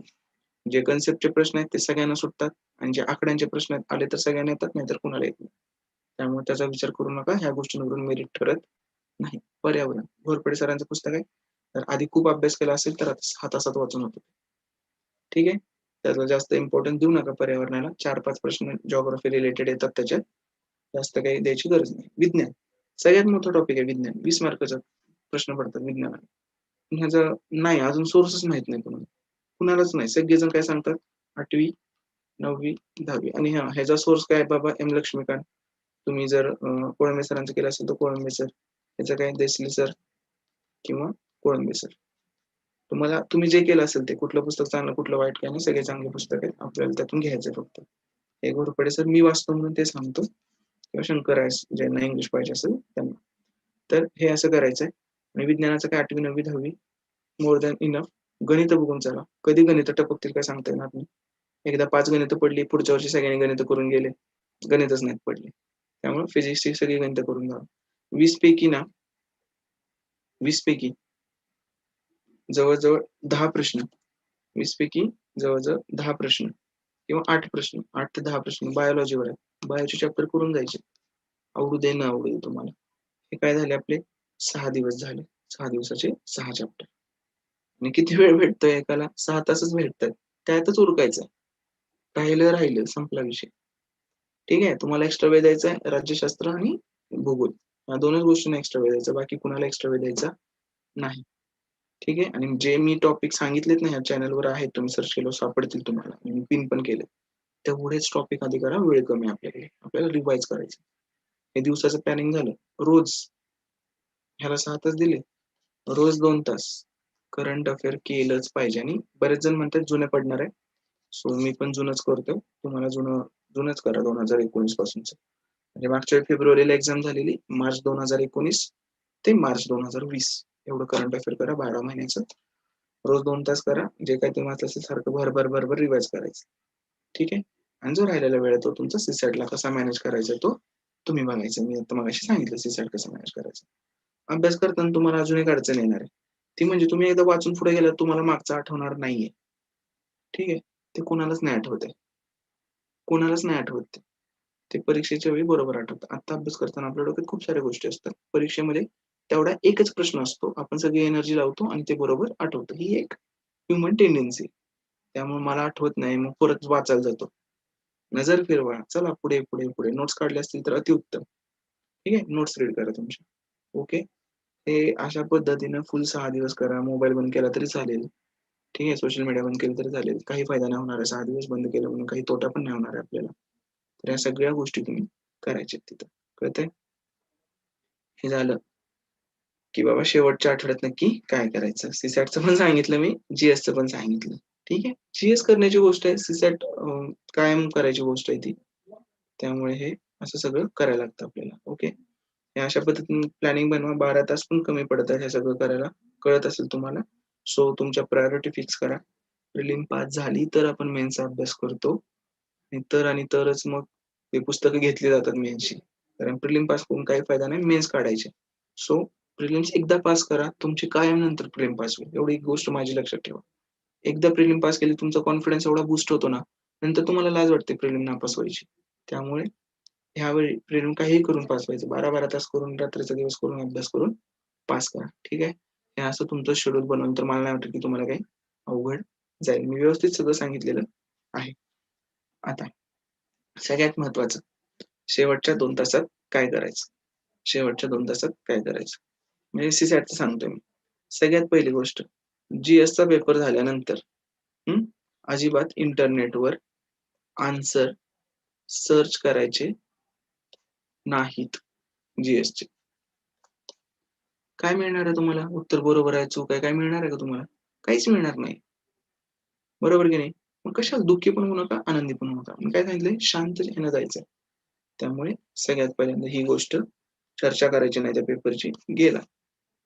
तो पेपर गेला. नंतर काय?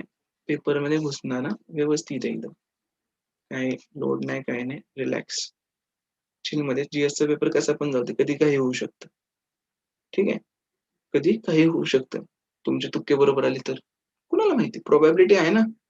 1% तरी 1% राहू दे, कितीतरी आहे ना प्रोबॅबिलिटी. झालं तुमचं नशीब. तुमचे तुक्के पण बरोबर आले. काय सांगता येतं?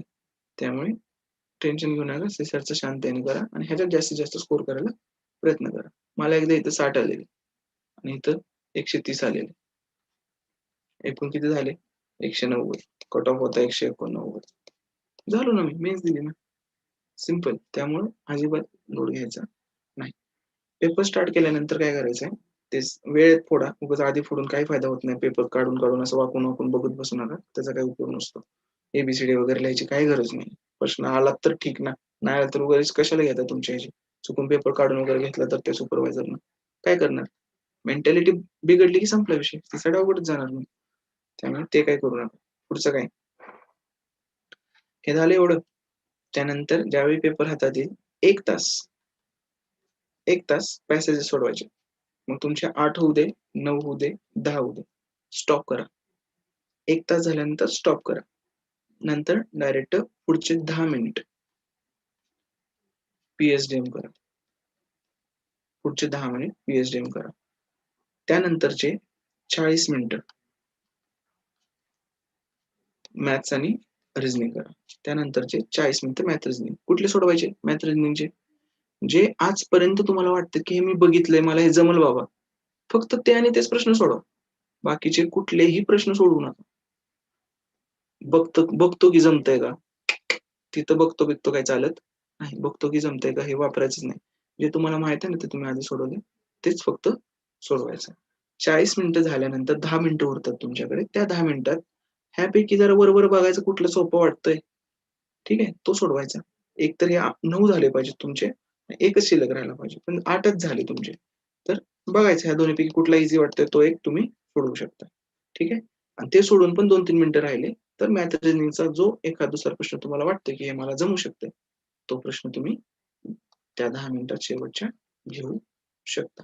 अशा प्रकारे जर तुम्ही प्लॅन केलं, आरामात तुमचे 70 to 75 आणि जर ह्या 6 दिवस व्यवस्थित प्रॅक्टिस केली तर 80 आउट ऑफ 80 तुमचे मार्क तुमचं अटेम्प्ट जाऊ शकतो. आणि माझं प्रामाणिक म्हणणं आहे 80 पैकी 80 अटेम्प्ट करायला काहीच हरकत नाहीये. जर खूपच एखादा विचित्र प्रश्न असेल तर आणि तरच आपण तो स्किप करायचा आहे. बाकी वेळी आपण सगळंच्या सगळं अटेम्प्ट केला तरी मला नाही वाटत की काही प्रॉब्लेम येऊ शकेल, की तुम्हाला त्याचा फायदाच होणार आहे. ठीक आहे? तर हे एवढं सगळं झालं आणि हे एवढं सगळं करायचं असेल तरी पण तुम्हाला एका दिवसात जर सीसॅटचं रिव्हिजन वगैरे करायची असेल, तर एज्युकल्चर ॲपवर जाऊन एक 1 डे बॅच आहे. ठीक आहे? 1 डे रिव्हिजन बॅच केली आहे मी. 7 तासाचे लेक्चर आहेत. 3 लेक्चर्स, अडीच वगैरे. तर ते तुम्ही जॉइन करू शकता आणि तुमचे काही डाउट्स असतील तर मला या चॅनलवर विचारू शकता. अभिषेक सीसॅट तिथं माझा युजर आयडी वगैरे असतो. अभिषेक ठिगळे हा युजर आयडी आहे माझा. त्याच्यावर तुम्ही हे करा. ह्याच्यावर तुम्हाला खूप सारे फ्री व्हिडिओ पण भेटतील ते तुम्ही मला बघा. तुम्हाला त्याचा फायदाच होणार आहे. ओके. आता आपण तुम्हाला ज्या शंका असतील ना छोट्या मोठ्या त्या सगळ्या शंका आपण घेतो. तुमच्या शंका असतील तर त्यामुळे त्या मला विचारू शकता आता.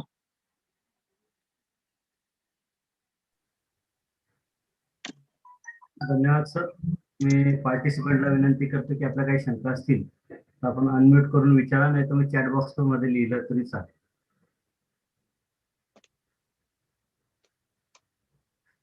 तुम्ही तुमच्या शंका विचारू शकता आहात. सर, बुद्धिमत्तेसाठी आणि गणितासाठी नेमकं कोणतं पुस्तक वापरावं? आता म्हणजे जर शिकायचं असेल ना तर पुस्तकातून शिकणं तर अवघड आहे सर तसं. पण जर तुम्हाला प्रॅक्टिसचा हवा असेल तर माझं पुस्तक तर मी रेकमेंड करेलच सुरुवातीला, कारण त्याच्यात सगळे आयोगाचे प्रश्न मी सोडवूनच दिलेले आहेत. आणि मग तुम्हाला प्रॅक्टिससाठी बरेच जण आर एस अगरवाल वगैरे घेतात, पण ते खूप हाय लेवलचे प्रॉब्लेम आहेत.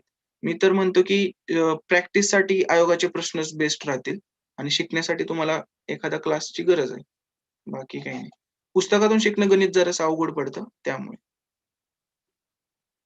आयोगाचे प्रश्न कधी चांगलेच, कारण त्याच लेवलचे प्रश्न पुन्हा पुन्हा थोडेफार चेंज करून येत असतात. आणि सर, एक जीएसटीसीचा प्रश्न आहे हम्म. की 8वी 9वी 10वीचे एनसीईआरटीचे पुस्तकं बघायचे की बोर्डाच्या परीक्षा आपल्या स्टेट बोर्डचे बघायचे?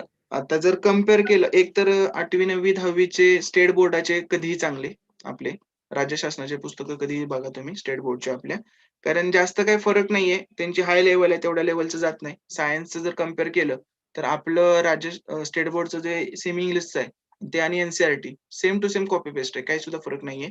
सो तसा काही जास्त फरक पडत नाही. एनसीईआरटी केलं पाहिजे वगैरे. एनसीईआरटीचे 11वी 12वीची भारी पुस्तक आहेत. त्यामुळे लोक एनसीईआरटी करा असं म्हणतात.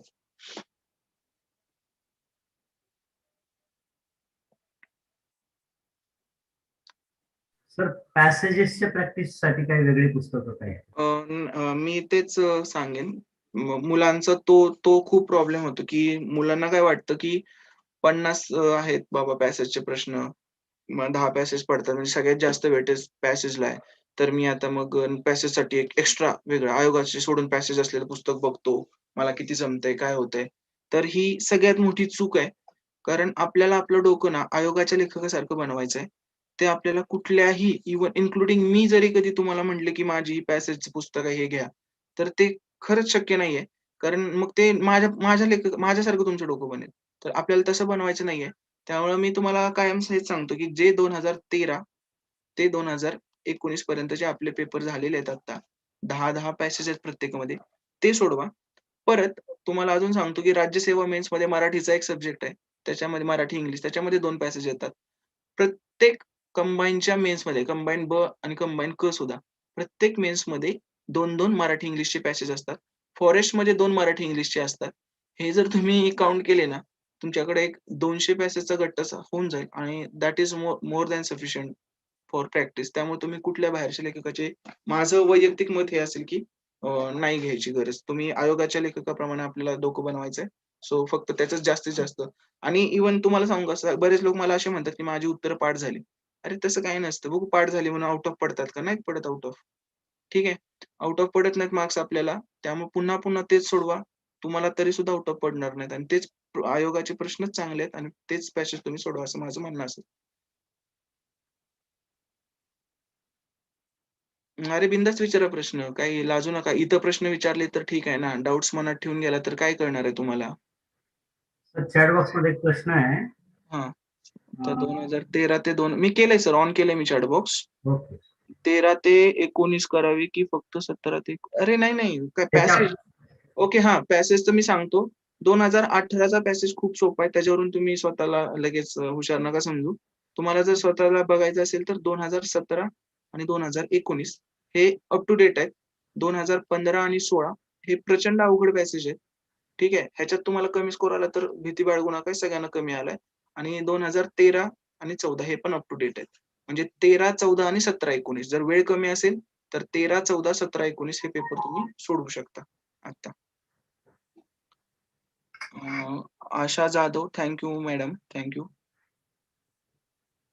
क्वेश्चन सॉल्व्हिंगचा सिक्वेन्स संदर्भात. कुठल्या क्वेश्चन सॉल्व्हिंगचा सिक्वेन्स जीएस मध्ये का? क्वेश्चन सॉल्व्हिंगचा क्वेश्चन कसा निर्णय हां. क्षमतेच्या आधी सोडवायचे का? की मॅथ्स रिझनिंग? सांगितलं ना सर, मे बी ते अब्सेंट असतील. मी सांगतो ते. पहिल्यांदा पॅसेज सोडवायचे 1 तास. ठीक आहे. त्यानंतर 10 मिनिटं पी-एच-डी-एम सोडवायची, निर्णय क्षमतेचे प्रश्न. पी-एच-डी-एम म्हणजे निर्णय क्षमता 10 मिनिटं. त्यानंतर 40 मिनिटं आपण गणित आणि बुद्धिमत्ताला द्यायचे आणि मग शेवटी पॅसेज एखादा उरला असेल किंवा गणित बुद्धिमत्ता उरला असेल आपला अजून, तर ते तुम्ही सॉल्व्ह करू शकता. अरे हां, अटेम्प्ट किती असावा हा प्रश्न चुकीचा आहे. अटेम्प्ट किती असावा किंवा पेपर झाल्या कट ऑफ किती लागेल मुलं विचारतात. तर हे 2 प्रश्न खूप म्हणजे खूप चुकीचे आहेत. हे YouTubeचे व्ह्यू वाढवण्यासाठीचे प्रश्न आहेत सगळे. ठीक आहे. कारण अटेम्प्ट किती असावा, पेपर यायच्या आधी कसं कळेल अटेम्प्ट किती असावा? नाहीच कळणार ना. पेपर सोपा असेल तर आउट ऑफ अटेम्प्ट असावा. पेपर अवघड असेल, तर मग त्या पद्धतीने इज्जत द्यायची. अवघड प्रश्न असेल तर त्याला रिस्पेक्ट द्या तुम्ही, की बाबा अवघड आहे, नाही सोडवायचं, स्किप करा. ठीक आहे. पण आता एक नॉर्मल हे सांगणं आता तुम्ही किती मनावर घेता त्याच्यावर आहे. आता जर 1/4 निगेटिव्ह केलेलं आहे, तर मी सांगेन की आउट ऑफ अटेम्प्ट असावा पेपर यायच्या आधी सुद्धा. 1/4 रिस्क घेऊ शकतो आपण जरा, की आउट ऑफ अटेम्प्ट केला तरी चालेल. हे असं माझं वैयक्तिक मत आहे. तरी पण शेवटी ते पेपरवर डिपेंड असतं. सर करंट अफेअर बद्दल सांगा ना, नेमकं काय करायचं? तुमच्याकडे आता मी डायरेक्ट नावं घेतो. ठीक आहे. करंट अफेअर करायचं असेल ना, तर तुमच्याकडे जे पण काही मॅगझीन असेल, तुम्ही मंथली घेत असाल किंवा आता वार्षिकी आला असेल, कुठलं पण एकच करा आणि ते सगळं संपवा. ठीक आहे. आता राजकीय असं राजकीयानुसार पार्ट पाडतात ना ते राजकीय, सायंटिफिक, इकॉनॉमिक्स असे पार्ट पाडतात किंवा स्पोर्ट्समध्ये किंवा पुरस्कार असे पार्ट्स पाडलेले असतात. तर ते कुठलंही एक मॅगझीन घेऊन तुम्ही संपवू शकता आणि माझं 2दा 3 दिवसात एकदा आणि 3 दिवसात एकदा 2दा वाचा. एकदा वाचून काही फायदा होत नाही एम-पी-एस-सीला. इथून पुढे नवीन गोष्ट वाचू नका.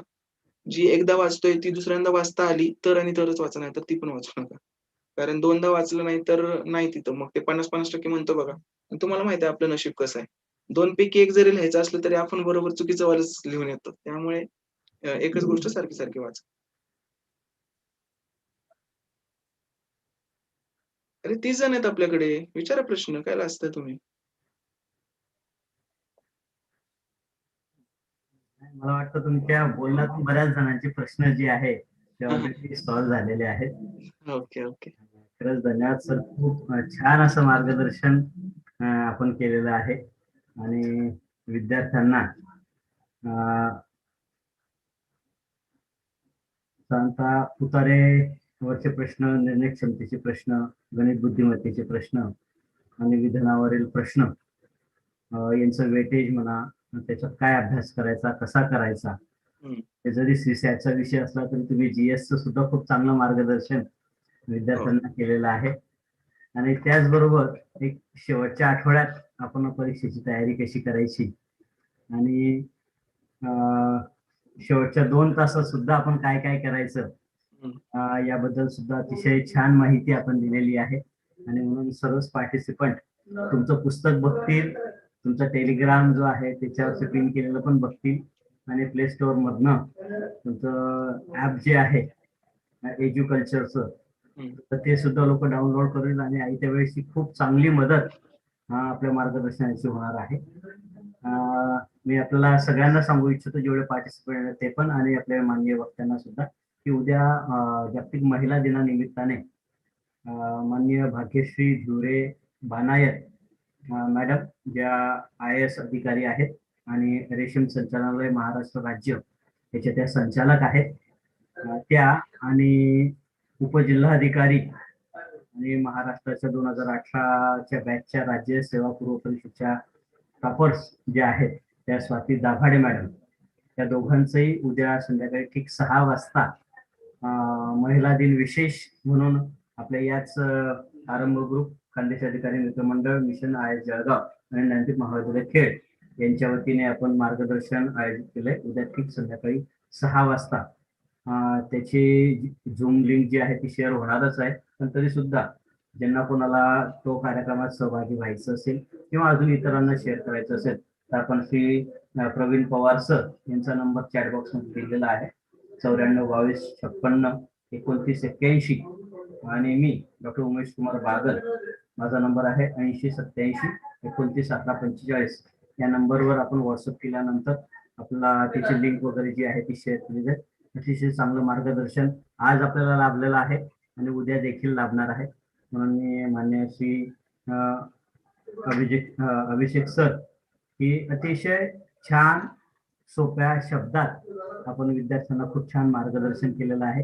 आणि निश्चितच तुम्ही जे पहिलं विधान केलं होतं की 14 तारखेच्या परीक्षेसाठी किमान 10 ते 12 मार्क निश्चित आजच्या या व्याख्यानातून आपले वाढतील. मी तर म्हणतो त्याच्यापेक्षा जास्त मार्क वाढतील आणि विद्यार्थ्यांचं एक मानसिक जो काय ताणतणाव परीक्षेच्या वेळेस असतो तो तरी निश्चित आजच्या या व्याख्यानातून आपण दूर केला आहे. म्हणून मी सर्व पार्टिसिपंट्स आणि आरंभ ग्रुप खानदेश अधिकारी मित्रमंडळ, मिशन आय जळगाव आणि ज्ञानदीप महाविद्यालय खेड यांच्या वतीने मी आपल्या निश्चित राहू इच्छितो.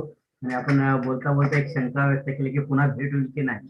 तर मी निश्चित आपली तयारी असेल तर आपली भेट पुन्हा निश्चित होईल आणि सर्व विद्यार्थ्यांना पुढच्या परीक्षांसाठी कंबाईन असो किंवा UPSC सारखी परीक्षा असू दे यासाठी देखील आपले मार्गदर्शन किंवा बँकेच्या परीक्षा असू दे त्यासाठी आपलं मार्गदर्शन लाभेल अशी अपेक्षा व्यक्त करतो.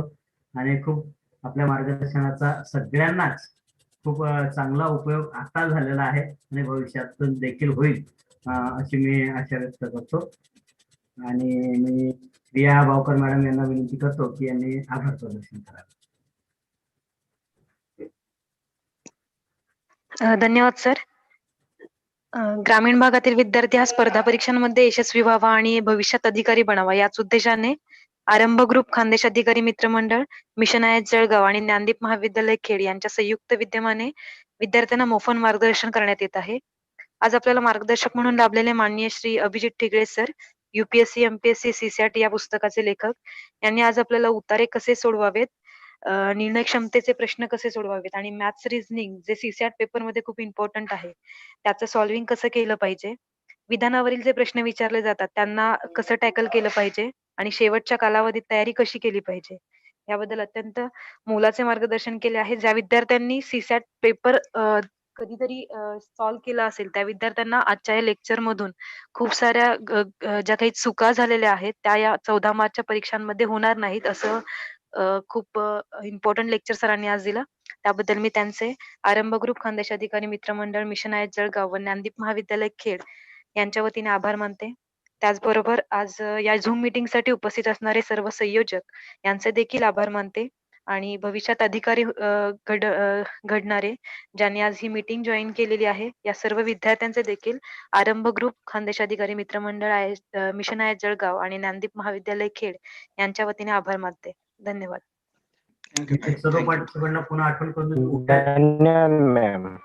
संध्याकाळी 6 वाजता IAS अधिकारी मान्य भाग्यश्री धिवरे मॅडम आणि उपजिल्हाधिकारी मान्य स्वाती मॅडम यांचं सर्व विद्यार्थ्यांना स्पर्धा परीक्षेच्या विषयीचं मार्गदर्शन आहे.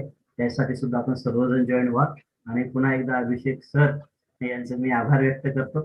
निश्चितच सर खूप छान मार्गदर्शन झालं. Thank you sir, thank you. आणि तुमचं पुस्तक निश्चितच सर खूप उपयोगी पडणार आहे. आम्हाला पण महाविद्यालयाला तुम्ही ते पुस्तक पाठवा. हो, नक्की. प्रवीण सरांशी कॉन्टॅक्ट करेन मी. थँक्यू. ओके.